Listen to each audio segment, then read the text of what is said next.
Dot, நான் பாட்டி கிட்ட உதவி கேட்டு பாக்கட்டுமா? அவங்க பணத்தை நான் கொஞ்சம் கொஞ்சமா திருப்பி கொடுத்துடுறேன். ஆனா ஷர்மிளா, பாட்டி உனக்கு ஹெல்ப் பண்ண மாட்டாங்க. அதுக்கு என்ன காரணம்னு உனக்கே தெரியும். பரவாயில்ல மாம், ஒரு வாட்டி பேசி பாக்குறதுல என்ன தப்பு? நான் கால் பண்றேன். அடுத்த நொடியே ஷர்மிளா தன் பாட்டி காயத்ரி தேவியை போனில் அழைத்தாள். இருப்பினும் அவளுக்குள் பயம் இருந்து கொண்டே இருந்தது. காயத்ரி தேவி தனது அழைப்பை ஏற்பாரா மாட்டாரா என்ற அச்சம் அவளுக்கு இருந்தது. ஹலோ பாட்டி, நான்... அட, உன் நம்பர் என்கிட்ட இருக்கு. என்ன விஷயம்னு சொல்லு. காயத்ரி தேவி அவள் சொல்வதை கூர்மையாக கவனித்துக் கொண்டிருந்தார். சரி, நான் உனக்கு பணம் தரேன். ஆனா அதுக்கு பதிலா நீ என்னோட ஒரு கண்டிஷனை ஏத்துக்கணும். கண்டிஷனா? என்ன கண்டிஷன்? நம்ம குடும்பம் சீக்கிரமே சென்னையோட மிகப்பெரிய கம்பெனியான SV குரூப்ஸோட சேர்ந்து பிசினஸ் பண்ண போறோம்.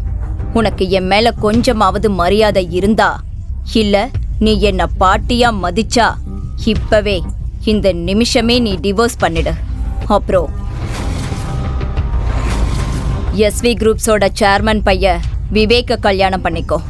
ஆனா பாட்டி, நீங்க ஏன் இப்படி எல்லாம் பேசுறீங்க? இந்த விஷயத்துல தீபக் மேல எந்த தப்பும் இல்லையே. பாரு, எனக்கு அத பத்தி எல்லாம் கவலை இல்ல. உனக்கு என் கண்டிஷன் சம்மதம்னா நான் உனக்கு உதவி செய்வேன். பாட்டி, என் அப்பா உங்க பையன், சொந்த பையனுக்கே நீங்க இப்படி துரோகம் பண்றீங்களே. இன்னைக்கு கணேஷ் இந்த பிரச்சனையில இருக்கான்னா அதுக்கு காரணமே நீதான். அதனால என் கண்டிஷனுக்கு ஓகே சொன்னா நான் பணம் தர தயார். ஆனா பாட்டி, நான்... ஷர்மிளாக்கு முன்னால் இப்போது வேறு வழி எதுவும் தெரியவில்லை. ஹலோ ஷர்மிளா, இங்க ஒரு பெரிய பிரச்சனை ஆயிடுச்சு. நீ எப்பவுமே பெரிய பெரிய பிரச்சனையா தான் கிரியேட் பண்ணுவியா? ஆமா சொல்லு, இப்ப என்னாச்சு? அது நான் அங்கிள் கூட ஒரு ஆன்டிக் ஷாப்புக்கு வந்திருந்தேன். இங்க ஒரு சிலை உடைஞ்சிடுச்சு. இப்ப இவங்க பணம் கேக்குறாங்க. அதுக்கு என்ன இப்போ? இப்பவே பணம் வேணும்னு கேக்குறாங்க. 30 lakhs. வாட்? 30 lakhs? அதுவும் ஒரு சிலைக்கா? ஆமா, எனக்கும் ஒண்ணும் புரியல. Deepak, are you serious? நீ வீட்ல சும்மா தான் இருக்க, ஓசி சோறு திங்கற. அதெல்லாம் பத்தாதுன்னு இப்ப புதுசா பிரச்சனைய வேற எனக்கு கிரியேட் பண்ணி வச்சிருக்கியா? நீயே சொல்லு, இவ்வளவு ஷார்ட் நோட்டீஸ்ல நான் எங்க போய் 30 lakhs அரேஞ்ச் பண்ணுவேன்? 30 லட்சம் என்ற தொகையை கேட்டதும் ஷர்மிளாவின் காலடியில் பூமி நழுவியது போல இருந்தது. ஷர்மிளாவின் கோபத்திற்கு முன்னால் தீபக்கால் எதுவும் பேச முடியவில்லை. You know what? உனக்கு தினம் புதுசா பிரச்சனை பண்றதே வழக்கமா போச்சு. But I'm really sorry. இந்த தடவை நான் உனக்கு எந்த ஹெல்ப்பும் பண்ண மாட்டேன். இந்த பிரச்சனைய நீயே தானே கிரியேட் பண்ண. ஆனா ஷர்மி, தீபக் மற்றும் ஷர்மிளாவுக்கு திருமணமாகி 3 ஆண்டுகள் ஆகிவிட்டன. ஆனால் தீபக் இன்றும் ஷர்மிளா வீட்டில் ஒரு வீட்டோடு மாப்பிளையாகத்தான் இருந்தான். அங்கே அவன் நிலைமை ஒரு வேலைக்காரனை விட மோசமாகவே இருந்தது. வேலைக்காரர்களைப் போல அவன் சில நேரம் மாமியாரின் புடவையை அயன் செய்வான், ஷர்மிளாவின் காரை துடைப்பான். சமையலறை முதல் வீட்டை சுத்தம் செய்வது வரை அனைத்து சுமையும் அவன் தலையில் தான் இருந்தது. அதே சமயம் குடும்பத்தின் மொத்த பொருளாதார சுமையும் ஷர்மிளாவின் மீது இருந்ததால் கணவனின் இந்த நிலைமையை கண்டு அவளுக்கு எரிச்சலாக இருக்கும்.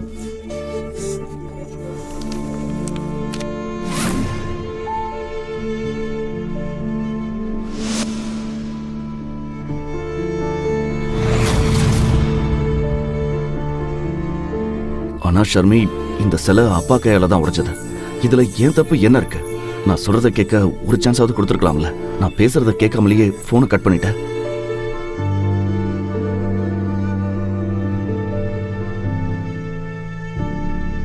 என்ன மிஸ்டர், 1 மணி நேரம் ஆச்சு, இன்னும் பணமும் வரல, உனக்கு ஹெல்ப் பண்ண ஆளும் வரல. இல்ல இந்த பெரியவர் வேற கடையை விட்டு ஓட பாக்குறாரு. நல்ல வேலை செக்யூரிட்டி வர பாத்துட்டாங்க, இல்லைன்னா எஸ்கேப் ஆக பிளான் பண்ணிட்டீங்களா? பாருங்க மிஸ்டர், மணி 2 ஆகுது. 5 மணிக்குள்ள இந்த ஆன்டிக் சிலையோட பணத்தை கட்டலன்னா நான் போலீஸை வர வச்சு இந்த பெரியவரை உள்ள தள்ளிடுவேன். அப்புறம் இந்த பாடி கார்ட்ஸ் உங்களை நல்லா கவனிப்பாங்க. புரிஞ்சுதா? சார், புரிஞ்சுது. ப்ளீஸ் ஒரு 2 நிமிஷம். சரி, நாங்கள் இதை எப்படியாவது ஷார்ட் அவுட் பண்ணிடுறோம். அங்கிள், பணம் கட்டாம இவங்க நம்மளை போக விட மாட்டாங்க. ஆனால் எனக்கு ஜெயிலுக்கு போக பயமாக இருக்கு. ப்ளீஸ் நீ ஏதாச்சும் பண்ணு. எனக்கு பதிலாக நீ ஜெயிலுக்கு போயிடு. எப்படியும் என் குடும்பம் 3 வருஷமா உனக்கு சோறு போட்டு தங்க இடம் கொடுத்துருக்குல்ல, எனக்காக இதை கூட செய்ய மாட்டியா நீ? அங்கிள், நான் ஜெயிலுக்கு போறதுல பிரச்சனை இல்லை. ஆனா நீங்க உடைச்சது CCTVல ரெக்கார்ட் ஆயிருக்கு. அப்படி விட மாட்டாங்க. அந்த மேனேஜர் எப்படி மிரட்டிட்டு போறான்னு பாத்தீங்க? பேசாம பணத்தை கொடுத்துருங்க. 30 லட்சம் கொடுக்கணும். என் பாக்கெட்ல 30 ரூபாய் கூட இல்ல. நான் சம்பாதிக்கல. எனக்கு செலவுக்கே ஷர்மிளா தான் காசு தரா. என்கிட்ட வேலையும் இல்ல, காசும் இல்ல. நான் எப்படி கட்ட முடியும்? நீ ஷர்மிளாவுக்கு ஃபோன் பண்ணு.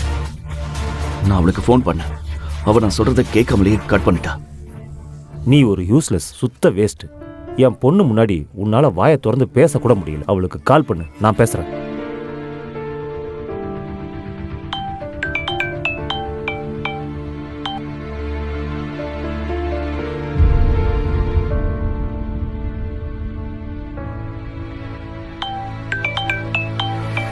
Deepak, are you mad? வேலை நேரத்துல டிஸ்டர்ப் பண்ணாதன்னு சொன்னல, இப்ப மறுபடியும் கால் பண்ற? குட்டிமா, நான் டேடி பேசுறேன்டா. டாட்? ஆமாம்மா, எனக்கு உன் உதவி வேணும். என்கிட்ட இருந்த ஒரு சிலை உடஞ்சி போச்சு. இவங்க அதுக்கு பணம் கேட்குறாங்க. கொடுக்கலனா ஜெயிலுக்கு அனுப்புவோன்னு சொல்றாங்க. ஆனா டாட், நீங்க ஜெயிலுக்கு போகணுமா? தப்பு பண்ணது தீபக், அதுக்கு எதுக்கு நீங்க ஜெயிலுக்கு போகணும்? இல்லடா, அது ஆக்சுவலா என் கைப்பட்டு தான் உடஞ்சுது. சிலைய போட்டோ எடுக்கும்போது தவறுதலா கைப்பட்டு கீழே விழுந்துருச்சு.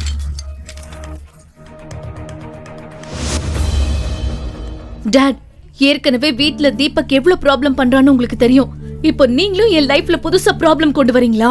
ஆனா குட்டிமா, சரி பரவாயில்ல, நீங்க எங்க இருக்கீங்கன்னு சொல்லுங்க, நான் அம்மாவை கூட்டிக்கிட்டு வரேன். நாங்க எக்மோர்ல இருக்கிற ஆன்டிக் ஷாப். சரி, அங்கே இருங்க, நான் இப்பவே வரேன். ஷர்மிளாவுக்கு முன்னால் ஒரு பெரிய பிரச்சனை காத்திருந்தது. அதிலிருந்து வெளிவருவது அவளுக்கு எளிதாக இல்லை. உண்மையில் ஷர்மிளாவின் அப்பா கணேஷ் சிட்டியில் இருக்கும் பணக்கார குடும்பங்களில் ஒன்றான சிவம் ஃபேமிலியை சேர்ந்தவர். ஆனால் கணேஷின் அம்மா காயத்ரி தேவிக்கு தீபக் மற்றும் ஷர்மிளாவின் திருமணத்தில் விருப்பமே இல்லை. 3 வருடங்களுக்கு முன்பு ஷர்மிளாவின் தாத்தா சதாசிவம் கோயிலில் தீபக்கை சந்தித்திருந்தார். தீபக்கை அடையாளம் கண்ட அவர் தனது செல்ல பேத்தி ஷர்மிளாவுக்காக அவனை தேர்ந்தெடுத்தார். ஷர்மிளா தன் தாத்தாவை மிகவும் நேசித்தாள். அதனால் அவர் பேச்சை மீறவில்லை.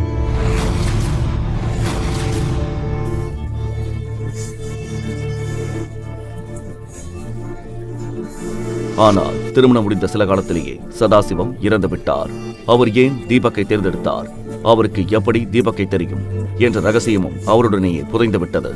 அவர் போன பிறகு குடும்பத்தின் அதிகாரம் ஷர்மிளாவின் பாட்டி காயத்ரி தேவி கைக்கு வந்தது. காயத்ரி தேவிக்கு குடும்ப கௌரவம் மிக முக்கியம்.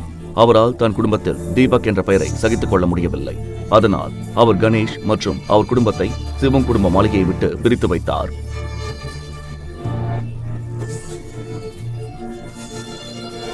ஷர்மிளா இன்றும் அந்த அதிர்ச்சியிலிருந்து மீளவில்லை. தன் குடும்பத்தின் நிலையை எப்படி உயர்த்துவது என்பது மட்டுமே அவள் சிந்தனையாக இருந்தது. இன்று மீண்டும் அவள் முன் ஒரு பிரச்சனை. அடுத்த கணமே அவள் தன் அம்மா கீதாவுடன் எக்மோர் கிளம்பினாள்.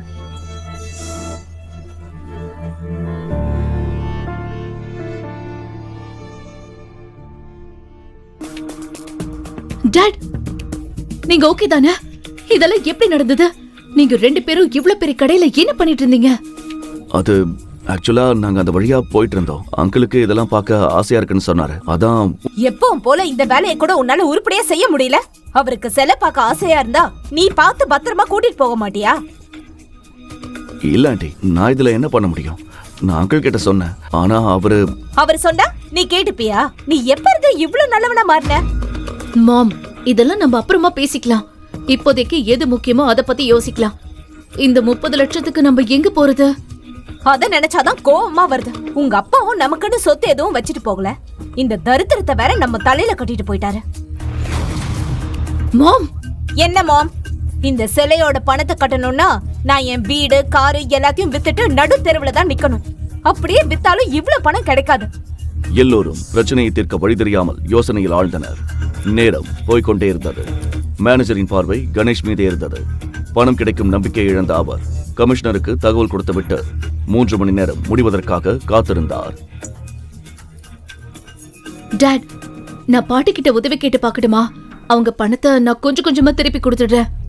ஆனா ஷர்மிளா, பாட்டி உனக்கு ஹெல்ப் பண்ண மாட்டாங்க. அதுக்கு என்ன காரணம்னு உனக்கே தெரியும். பரவாயில்ல மாம், ஒரு வாட்டி பேசி பாக்குறதுல என்ன தப்பு? நான் கால் பண்றேன். அடுத்த நொடியே ஷர்மிளா தன் பாட்டி காயத்ரி தேவியை போனில் அழைத்தாள். இருப்பினும் அவளுக்குள் பயம் இருந்து கொண்டே இருந்தது. காயத்ரி தேவி தனது அழைப்பை ஏற்பாரா மாட்டாரா என்ற அச்சம் அவளுக்கு இருந்தது. ஹலோ பாட்டி, நான் அட, உன் நம்பர் என்கிட்ட இருக்கு. என்ன விஷயம்னு சொல்லு. காயத்ரி தேவி அவள் சொல்வதை கூர்மையாக கவனித்துக் கொண்டிருந்தார். சரி, நான் உனக்கு பணம் தரேன். ஆனா அதுக்கு பதிலா நீ என்னோட ஒரு கண்டிஷனை ஏத்துக்கணும். கண்டிஷனா? என்ன கண்டிஷன்? நம்ம குடும்பம் சீக்கிரமே சென்னையோட மிகப்பெரிய கம்பெனியான எஸ்வி குரூப்ஸோட சேர்ந்து பிசினஸ் பண்ண போறோம். உனக்கு என் மேல கொஞ்சமாவது மரியாதை இருந்தா, இல்ல நீ என்ன பாட்டியா மதிச்சா, இப்பவே இந்த நிமிஷமே நீ டிவோர்ஸ் பண்ணிடு. அப்புறம் எஸ்வி குரூப்ஸோட சேர்மன் பையன் விவேக்க கல்யாணம் பண்ணிக்கோ. ஆனா பாட்டி, நீங்க ஏன் இப்படி எல்லாம் பேசுறீங்க? இந்த விஷயத்துல தீபக் மேல எந்த தப்பும் இல்லையே. பாரு, எனக்கு அத பத்தி எல்லாம் கவலை இல்ல. உனக்கு என் கண்டிஷன் சம்மதம்னா நான் உனக்கு உதவி செய்வேன். பாட்டி, என் அப்பா உங்க பையன், சொந்த பையனுக்கே நீங்க இப்படி துரோகம் பண்றீங்களே. இன்னைக்கு கணேஷ் இந்த பிரச்சனையில இருக்கான்னா அதுக்கு காரணமே நீதான்.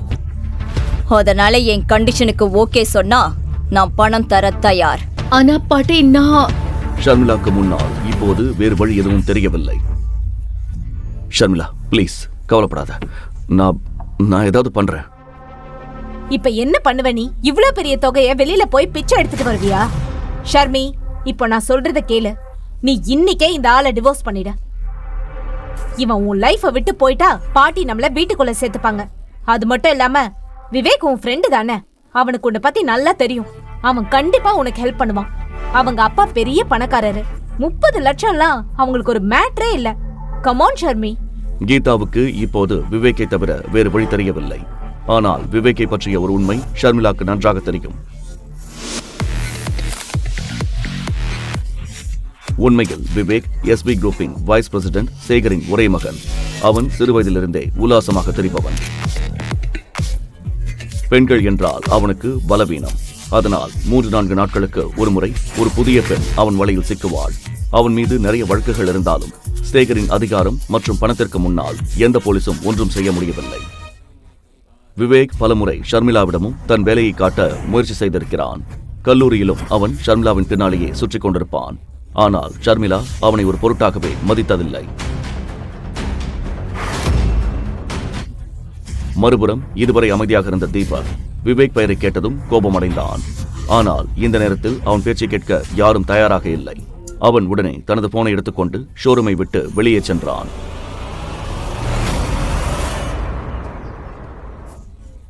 ஷோரூமுக்கு வெளியே சென்றதும் அவன் மொபைலில் ஒரு நம்பரை டயல் செய்தான். போன் ரிங் ஆக அவன் இதய துடிப்பும் வேகமாகிக் கொண்டே இருந்தது. சிதம்பரம் அங்கிள். வணக்கம் தம்பி, எப்படி இருக்கீங்க? நான் நல்லா இருக்கேன் அங்கிள். நீங்க எப்படி இருக்கீங்க? தீபக் இந்த நேரத்தில் பேசிக் கொண்டிருந்தது வேறு யாரும் அல்ல, சிவகங்கை அரச குடும்பத்தைச் சேர்ந்த அரசர் விஜய ரகுநாத சேதுபதியின் மேனேஜர் சிதம்பரத்திடம்தான். தீபக் தான் சிவகங்கை சீமையின் ஒரே வாரிசு. உண்மையில் அரச வம்சத்து இளவரசன் அவன். வைர மாளிகையில் வளர்ந்தவன். அவனை பான் வித் சில்வர் ஸ்பூன் என்று சொல்வது மிகையாகாது. ஆனால் வளர வளர வெளி உலகை அறியும் ஆர்வம் அவனுக்குள் அதிகரித்தது. அவனுக்கு அந்த ராஜ வாழ்க்கை வெறுத்து போனது. அந்த சமயத்தில் தீபக்கின் தாத்தா சேதுபதி தன் நெருங்கிய நண்பரின் பேத்தி சௌந்தர்யாவுடன் அவனுக்கு திருமணம் நிச்சயித்தார். சௌந்தர்யா அவனது சிறுவயது தோழி என்றாலும் தீபக் அவளை காதலிக்கவில்லை. ஆனால் அவன் குடும்பம் அதை ஏற்க தயாராக இல்லை.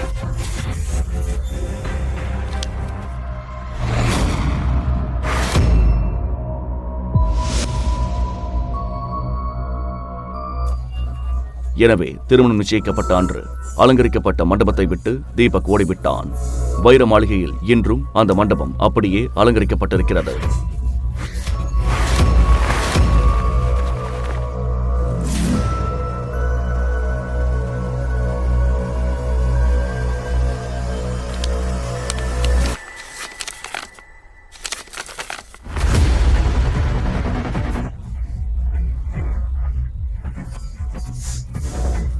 சின்னையா, நீங்க போனதுல இருந்து இந்த அரண்மனையே வெறிச்சோடி போச்சு. உங்களை ரொம்ப மிஸ் பண்றோம். சிதம்பரம் அங்கிள், நான் ஒரு பெரிய பிரச்சனையில இருக்கேன். எனக்கு உங்க ஹெல்ப் வேணும். நீங்க என்ன பிரச்சனையில இருக்கீங்கன்னு எங்களுக்கு தெரியும் சின்னையா. இந்த சிதம்பரத்துக்கு தெரியாதா? நீங்க எங்க இருக்கீங்க, எந்த குடும்பத்துல வீட்டு மாப்பிள்ளையா இருக்கீங்க, உங்க மாமனார் மாமியார் மனைவின்னு எல்லார பத்தின டீட்டெயில்ஸும் என்கிட்ட பக்காவா இருக்கு. கடந்த 4 ஆண்டுகளாக தீபக் தன் குடும்பத்தை விட்டு விலகி இருந்தாலும் அவன் தாத்தா அவன் செய்யும் ஒவ்வொரு விஷயத்தையும் கண்காணித்துக் கொண்டுதான் இருந்தார். சரி, எனக்கு அவசரமா 30 lakhs பணம் வேணும். எவ்வளவு சீக்கிரம் முடியுமோ அவ்வளவு சீக்கிரம் வேணும். ஏன் தம்பி இப்படி பண்றீங்க? ஒரு இளவரசனா இருந்துட்டு இப்படி அடுத்தவங்க வீட்டுல வேலை செய்றீங்க, எச்ச பாத்திரத்தை கழுவுறீங்க. சிதம்பரம் அங்கிள், இதை பத்தியெல்லாம் இப்ப பேச வேண்டாம். எனக்கு உதவி செய்வீங்களா மாட்டீங்களா அதை மட்டும் சொல்லுங்க. தம்பி, 30 லட்சம் நான் தரேன். ஆனா பெரிய ஐயா ஒரு கண்டிஷன் போட்டிருக்காரு. என்ன கண்டிஷன்? நீங்க சௌந்தர்யாவை கல்யாணம் பண்ணிக்கணும். சிதம்பரம் அங்கிள், எனக்கு கல்யாணம் ஆயிடுச்சு. நான் எப்படி சௌந்தர்யாவை கட்டிக்க முடியும்? அது நடக்காது. பெரிய ஐயா உங்க கல்யாணத்தை ஒரு கல்யாணமாவே ஏத்துக்கல. நீங்க போனதுக்கு அப்புறம் அவர் மேல நிறைய கேள்வி வந்துச்சு. இந்த சிதம்பரத்தால பெரிய ஐயா பேச்ச மீற முடியாது. பணத்துக்கு பதிலா நீங்க உங்க மனைவியை விவாகரத்து செஞ்சுட்டு சௌந்தர்யாவை கல்யாணம் பண்ணிக்கணும். மறுப்பதற்கு முன் ஷர்மிளாவின் முகம் அவன் நினைவில் வந்தது.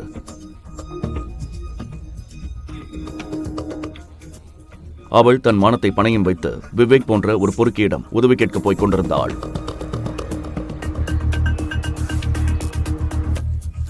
சரி சிதம்பரம் அங்கிள், எனக்கு சம்மதம். ஆனா எனக்கு 1 வருஷம் டைம் வேணும். நானே ஷர்மிளாவை விட்டுடுறேன். அதுக்கப்புறம் தாத்தா சொல்ற பொண்ணையே கட்டிக்கிறேன். 4 வருஷம் காத்திருந்தோம். நாங்க என்ன 1 வருஷம் காத்திருக்க மாட்டோமா? பெரிய ஐயா இதை கேட்டா ரொம்ப சந்தோஷப்படுவாரு. ஆனா எனக்கு ஒரு கண்டிஷன் இருக்கு. இந்த 30 லட்சத்தோட எனக்கு இன்னொன்னும் வேணும். எனக்கு எஸ்பி குரூப் வேணும். எஸ்வி குரூப்பா? எதுக்கு தம்பி? அதெல்லாம் அப்புறம் சொல்றேன். தீபக் தம்பி, நீங்க இப்பவே சொல்லணும். ஏன்னா இந்த சிதம்பரம் இப்போ எஸ்வி குரூப்ஸ் ஆபீஸ் வாசல்ல தான் நிக்கிறேன். என்ன, நீங்க எஸ்பி குரூப்ஸ் வெளியில இருக்கீங்களா? ஆமா சின்னையா, எனக்கு இங்க சின்ன வேலை இருக்கு. நீங்க இங்க வந்துருங்க. அதுக்குள்ள நான் கம்பெனியை வாங்குற வேலையை ஆரம்பிக்கிறேன். சரி சிதம்பரம் அங்கிள், நான் இப்பவே கிளம்பி வரேன். தீபக்கிற்கு சிதம்பரத்தின் செயல்படும் விதம் நன்றாக தெரியும். சிதம்பரம் வாக்கு தவறாதவர். அவருக்கு முன்னால் பெரிய பெரிய மனிதர்களும் வாயடைத்து போவார்கள். அங்கே கீதா ஷர்மிளாவை விவேக்கிடம் அனுப்ப வற்புறுத்தி கொண்டிருந்தாள். தீபக் மனதிற்குள் சீக்கிரம் செக் வாங்கணும், அப்பதான் ஷர்மிளாவை அந்த விவேக்கிட்ட இருந்து காப்பாற்ற முடியும் என்று நினைத்தான். அட தம்பி, நில்லு நில்லு, சீக்கிரமா போங்க. தீபக்கை பார்த்ததும் சிதம்பரத்தின் கண்கள் கலங்கின. தம்பி நிறுத்து நிறுத்து நிறுத்து நிறுத்துப்பா. உலகம் அவனை கடந்த 4 ஆண்டுகளாக ஒரு சாதாரண ஆளாக நினைத்தாலும் அவன் நினைத்தால் எஸ்பி குரூப்ஸ் போன்ற 10 கம்பெனிகளை ஒரே நொடியில் வாங்கும் மாபெரும் சக்தி படைத்தவன் என்று சிதம்பரத்துக்கு மட்டுமே தெரியும்.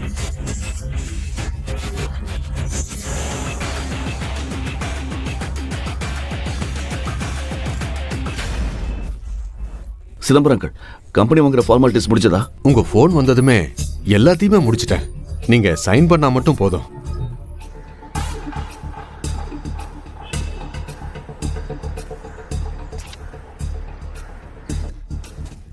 குட்.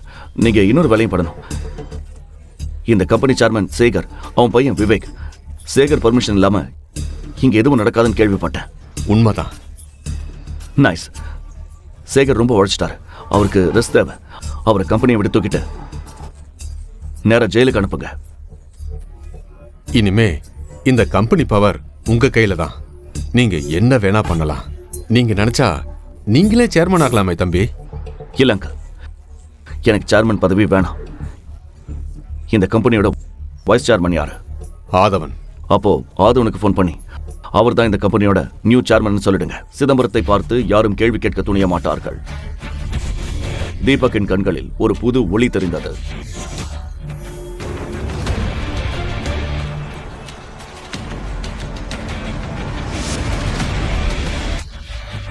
மறுபக்கம் ஷர்மிளாக்கு டென்ஷன் ஏறிக்கொண்டே இருந்தது. விவேக்கிடம் உதவி கேட்பதை தவிர அவளுக்கு வேறு வழி தெரியவில்லை.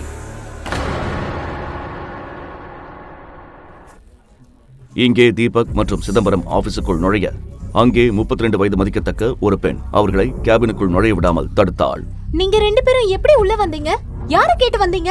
அவள் சேகரின் பர்சனல் செக்ரட்டரி ஷாலினி. அவளுக்கு சிதம்பரம் யார் என்று தெரியாது. நான் இங்க சேர்மன் மிஸ்டர் ஆதவனை பார்க்க வந்தேன். மிஸ்டர் ஆதவன் இந்த கம்பெனியோட வைஸ் சேர்மன். அப்பாயின்மெண்ட் இல்லாம உங்கள மாதிரி சேல்ஸ்மேன் யாரையும் அவர் பார்க்க மாட்டாரு. செக்யூரிட்டியை கூப்பிடுறதுக்குள்ள வெளியில போங்க. செக்யூரிட்டி. கௌதமுக்கு ஷர்மிளாவிடமிருந்து போன் வந்தது.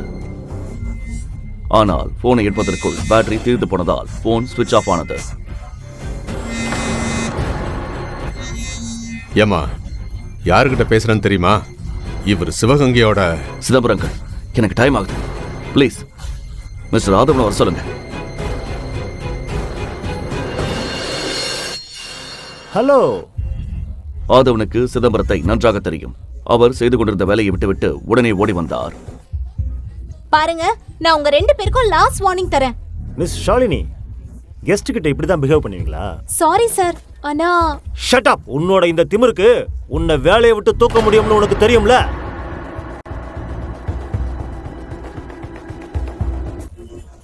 ஆபீஸில் இப்படி அவமானப்பட்ட ஷாலினி உடனே சேகருக்கு போன் செய்து நடந்ததை கூறினாள். மறுபுறம் தீபக் சிதம்பரத்துடன் ஆபீஸ் ஃபார்மாலிட்டிஸை முடித்துக் கொண்டிருந்தான். மணி 4 ஆகியிருந்தது.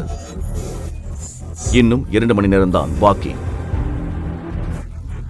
கையெழுத்து போட்டுவிட்டு வெளியே வரும்போது வாசலில் ஒரு நபர் கோபத்துடன் நின்றிருந்தார். என்ன நடக்குதுங்க? ஆதவன், உனக்கு அவ்வளவு தைரியமா? நீயே சேர்மன் சொல்லிக்கிற? ஷாலினிய வேற வேலையை விட்டு தூக்கிட்ட? எவ்வளவு திமிரு உனக்கு? சொல்லுடா. மிஸ்டர் ஆதவனுக்கு அந்த அதிகாரத்தை நான் தான் கொடுத்தேன். இன்னிலிருந்து அவர் தான் இந்த கம்பெனி சேர்மன். அப்படியா? நீ யாருன்னு நான் தெரிஞ்சுக்கலாமா? ஏன் கம்பெனிக்குள்ள அத்துமீறி நுழைய உனக்கு எப்படி தைரியம் வந்துச்சு? சிவகங்கை சிதம்பரம். அந்த பெயரை கேட்டதும் சேகரின் காலடியில் பூமி நழுவியது.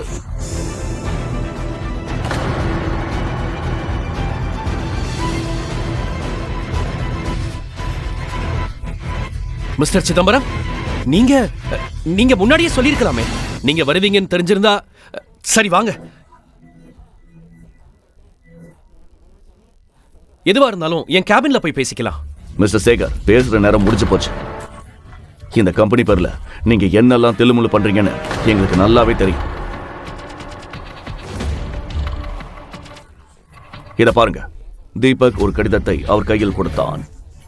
அதில் கம்பெனியின் புதிய உரிமையாளர் தீபக் என்று தெளிவாக எழுதப்பட்டிருந்தது.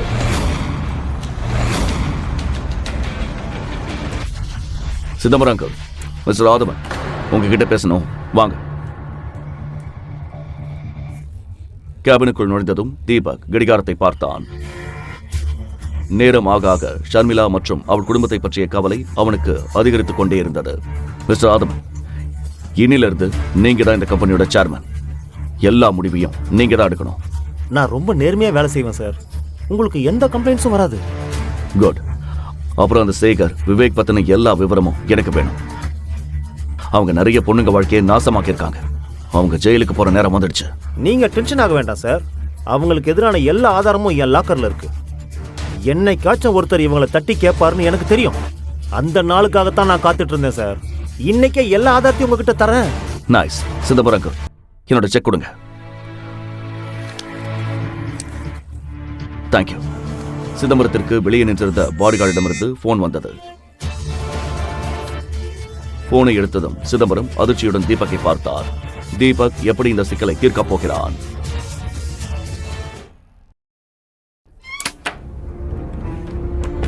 Chinnaiya,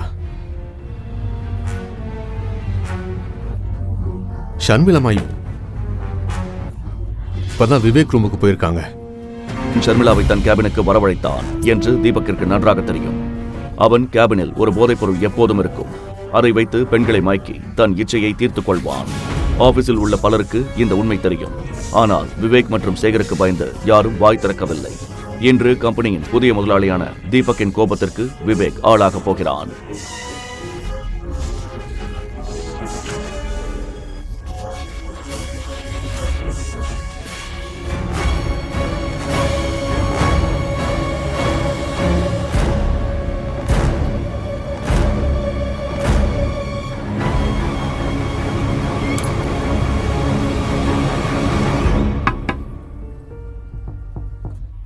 Come in. சிதம்பரம் சொன்னதை கேட்டதும் செக்கை வாங்கிக் கொண்டு தீபக் விவேக்கின் கேபினை நோக்கி விரைந்தான். நீங்க யாரும் போக வேண்டாம். சின்னையா அந்த விஷயத்தை அவரே பார்த்துப்பார்.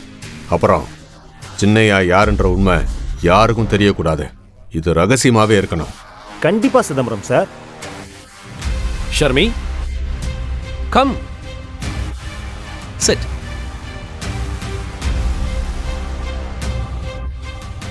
So, எப்படி போயிட்டு இருக்கு? ஷர்மிளா கேபினுக்குள் வந்ததும் விவேக்கிடம் எல்லா விஷயத்தையும் சொன்னாள். தீபக்கின் கண்களில் பதற்றம் அதிகரித்துக் கொண்டே இருந்தது. ஷர்மி, இவ்வளவு பெரிய விஷயம் நடந்திருக்கு, இப்போ வந்து என்கிட்ட சொல்ற? இதெல்லாம் நீ முன்னாடியே என்கிட்ட சொல்லியிருக்கணும். Have a drink. இல்ல விவேக், நான் ட்ரிங்க் பண்ண மாட்டேன். What is this Sharmi? இவ்வளவு தூரம் வந்திருக்க, ஒரு ட்ரிங்காவது சாப்பிடு. இல்ல விவேக், ரொம்ப அர்ஜென்ட். பணம் வாங்கிட்டு சீக்கிரமா கடைக்கு போகணும். ஓ ஆமா, உங்க அப்பா வெயிட் பண்ணிட்டு இருப்பார்ல. நான் இப்பவே உனக்கு செக் தரேன், வெயிட்.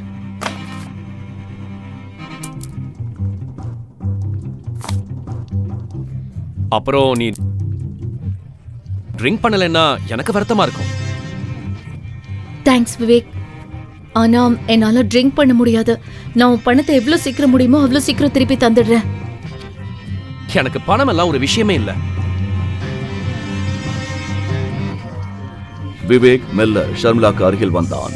அவன் கண்களில் வஞ்சக எண்ணம் தெளிவாக தெரிந்தது. யூனோ ஷர்மி, உங்க அப்பாவை இன்னைக்கு ஜெயிலுக்கு போறதுல இருந்து யாராலையும் காப்பாற்ற முடியாது, accept me. Come on, just one drink குடிச்சிட்டு செக்க வாங்கி போய்கிட்டே இரு. இதுல யோசிக்க என்ன இருக்கு?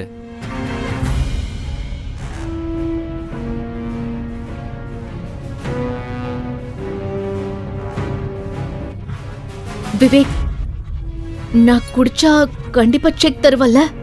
ஆஃப் கோர்ஸ், பணம் எனக்கு ஒரு பெரிய விஷயமே இல்ல. Have it. அவள் ட்ரிங்க்ஸை குடித்த பிறகு அவளுடன் இரவை கழிக்க அவன் ஏற்கனவே திட்டமிட்டிருந்தான். ஷர்மிளாவுக்கு வேறு வழி தெரியவில்லை.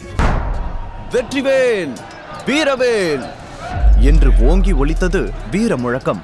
போர்க்களத்தில் மன்னர் நெடுமாறன் சேதுபதி தன் வாளை கை உயர்த்தி காட்ட சிதறி ஓடியது ஆங்கில படை. சிவகங்கை சீமையின் 8 திக்கும் வெற்றி கொண்டாட்டத்தில் ஆர்ப்பரித்தது. மறுநாள் காளையார் கோவிலில் கொற்றவைக்கு பலி கொடுத்து பூஜை செய்ய சங்கேதம் வந்து ஆவேசமாய் ஆடினார் பூசாரி. அரசரை அழைத்து நிறுத்தியவர், இது தற்காலிக வெற்றிதான் நெடுமாறா. வெள்ள திமிங்கலங்க இன்னும் கூட்டம் கூட்டமா கப்பல் ஏறி வந்து இந்த அகண்ட தேசத்தையே அடிமையாக்க போவது உறுதி. இந்த சீமைக்கு இனி இருண்ட காலம்தான் என்று வாக்கு சொல்ல கைகூப்பி வணங்கி நின்றார் சேதுபதி.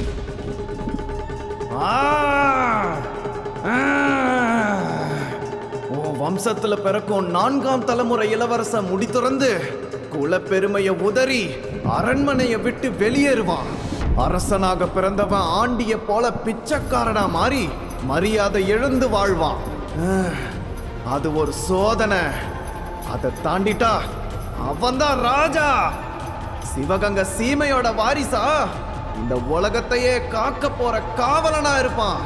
இது என் வாக்கு என சலங்கை அதிர ஆடிய பூசாரி மூர்ச்சையாகி விழுந்தார். அவர் சொன்னது போலவே அடுத்த சில வருடங்களில் சேதுபதி மன்னர் பிரிட்டிஷ் படையுடன் மோதி வீர மரணம் அடைந்தார். காலம் வேகமாக சுழன்றது.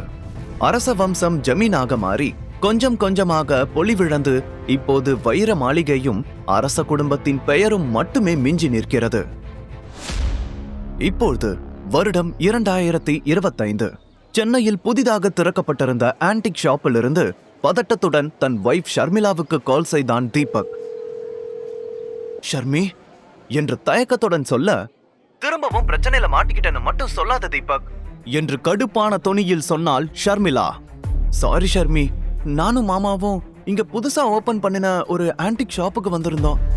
வந்த இடத்துல தெரியாம ஒரு ஸ்டாச்சு உடைஞ்சிருச்சு. அதுக்கான காசை செட்டில் பண்ணாம எங்களை விட மாட்டேங்கிறாங்க. அதான் உனக்கு கால் பண்ண என்று தீபக் சொன்னான்.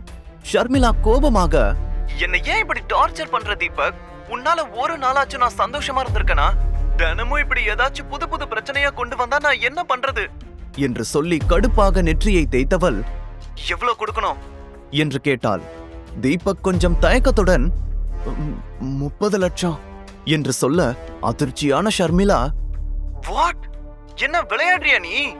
தீபக், நீ தினமும் சாப்பிடுற சாப்பாட்டுல இருந்து போடுற ட்ரெஸ் வரைக்கும் என்னோட காசுல தாங்கிறது உனக்கு தெரியும்ல.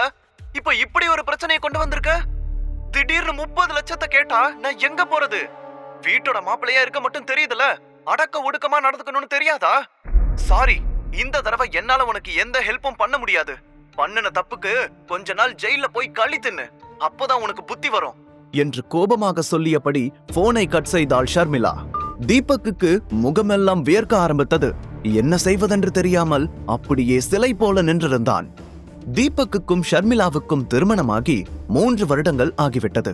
இப்போது வரைக்கும் அவன் ஷர்மிளாவின் வீட்டில்தான் வீட்டோடு மாப்பிள்ளையாக இருந்து வருகிறான். வீட்டோடு மாப்பிள்ளை என்று சொல்வதற்கு பதிலாக சம்பளம் இல்லாத ஒரு வேலைக்காரன் என்று சொல்லும் அளவுக்கு தான் வீட்டில் அவனை நடத்தினார்கள். சமையலிலிருந்து பாத்ரூம் கிளீன் செய்வது வரைக்கும் எல்லா வேலைகளையும் தீபக் மட்டும் தான் பார்த்து கொண்டிருந்தான். வீட்டின் மொத்த வருமானமும் ஷர்மிளாவை நம்பி இருந்தது. குடும்பத்துக்காக ஓடிக்கொண்டிருந்தாள். இப்போது ஷர்மிளா பணம் கிடையாது என்று சொன்னதும் தீபக்கிற்கு என்ன செய்வதென்றே தெரியவில்லை. ஷர்மி, அந்த சிலைய உடைச்சது நான் இல்ல, உங்க அப்பா தான்.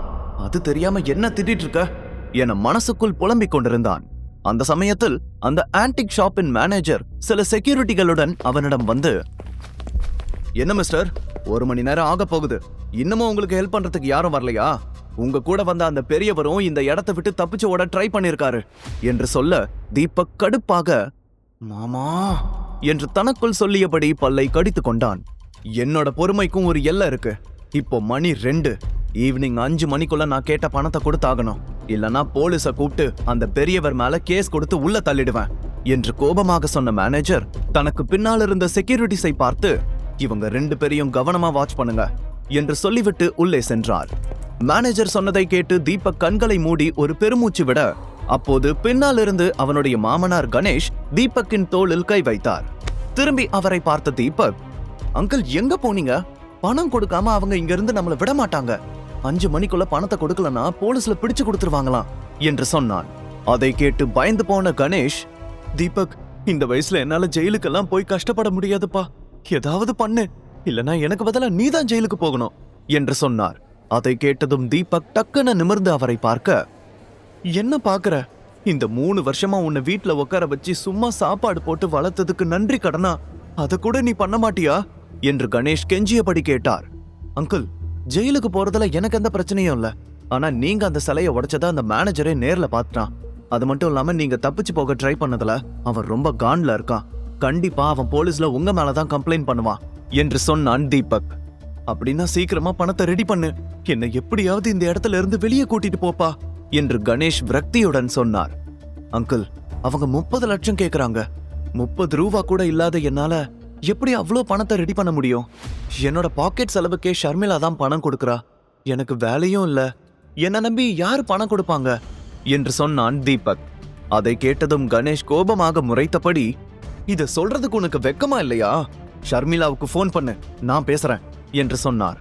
நான் ஏற்கனவே 2 தடவை ட்ரை பண்ணிட்டேன், அவ கட் பண்றா, உங்க போன்ல இருந்து பண்ணுங்க என்று சொன்னான் தீபக். கணேஷ் தீபக்கை பார்த்து கோபமாக முணுமுணுத்துக் கொண்டே தன்னுடைய போனை எடுத்து ஷர்மிளாவுக்கு டயல் செய்தார். ஆனால் தீபக் தான் தன் அப்பாவின் போனிலிருந்து கால் செய்கிறான் என்று நினைத்த ஷர்மிளா போனை கட் செய்து விட்டாள்.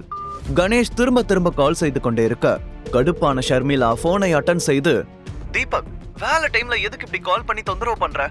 என்னாலதான் உனக்கு ஹெல்ப் பண்ண முடியாதுன்னு சொன்னல என்று கோபமாக கத்தினாள்.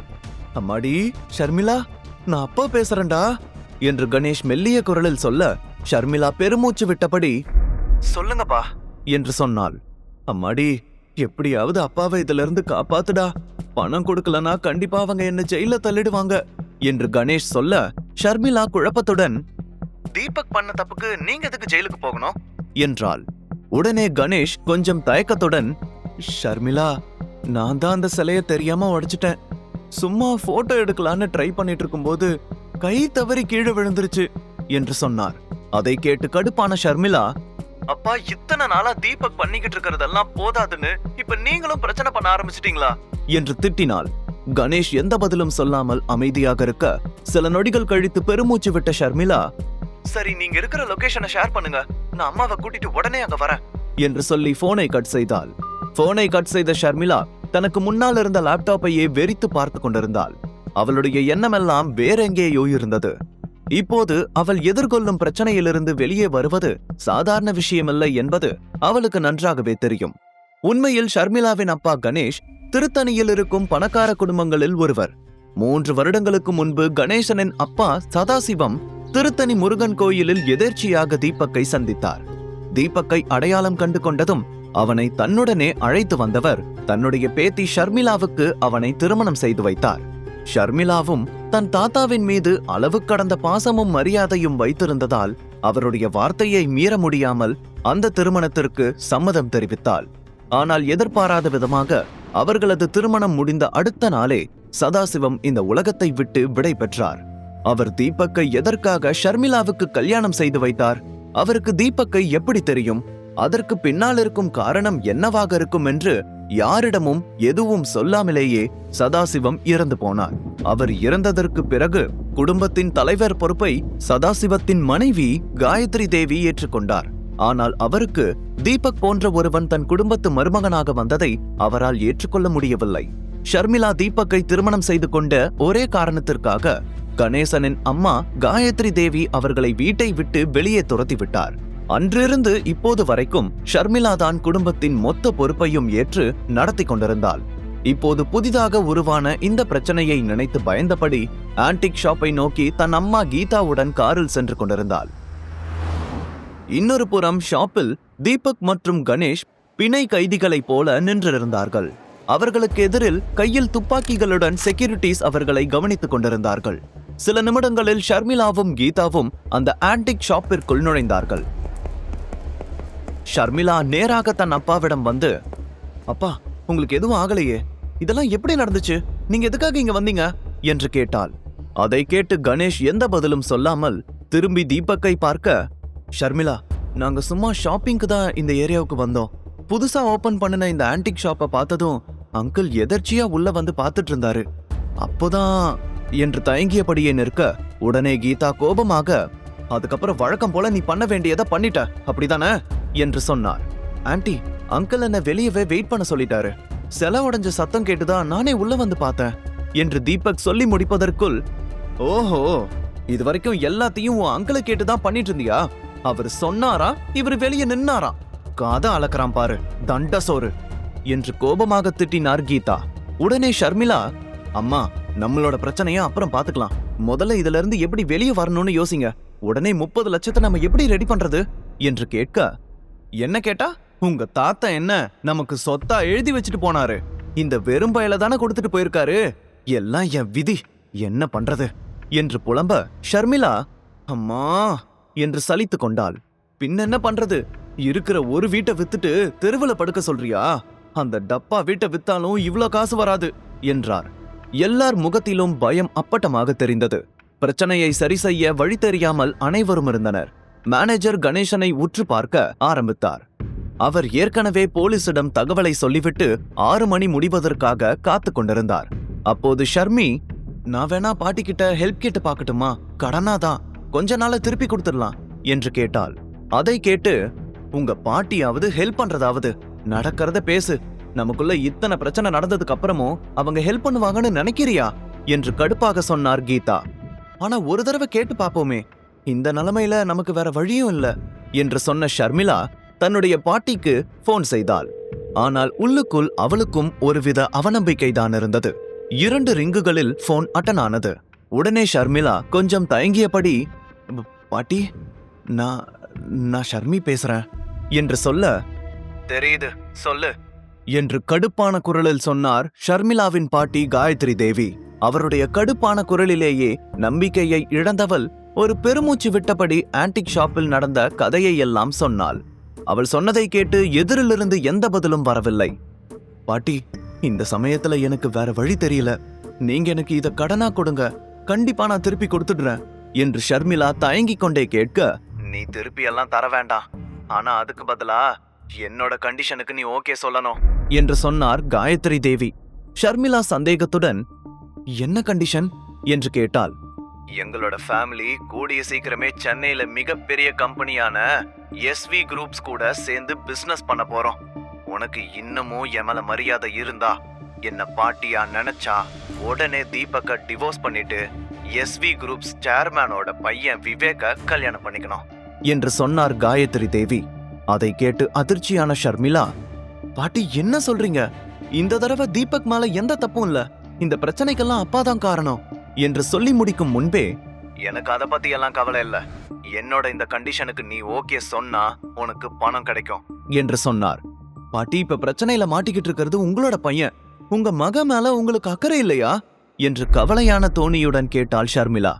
என் மக இப்போ அப்படி ஒரு பிரச்சனையில மாட்டி இருக்கிறதுக்கு காரணமே நீங்க தான். அதனால நான் சொல்ற இந்த கண்டிஷனுக்கு நீங்க ஒத்துக்கிட்டு தான் ஆகணும், அப்போதான் பணம் கிடைக்கும். நீ உடனே சொல்ல வேண்டாம், உன் அப்பா அம்மா கிட்ட டிஸ்கஸ் பண்ணிட்டு திருப்பி எனக்கு கால் பண்ணு என்று சொல்லி போனை கட் செய்தார் காயத்ரி தேவி. ஷர்மிளாவுக்கு என்ன செய்வதென்று தெரியாமல் ஏமாற்றத்துடன் 3 பேரையும் பார்த்து தன் பாட்டி சொன்ன விஷயத்தை சொன்னாள். அவளுடைய நிலைமையை புரிந்து கொண்ட தீபக் மெதுவாக அவள் அருகில் வந்து, கவலைப்படாத ஷர்மிளா, எப்படியாவது பணத்தை கொடுத்துடலாம், என்னால முடிஞ்ச வரைக்கும் நான் ட்ரை பண்றேன் என்று சொன்னான்.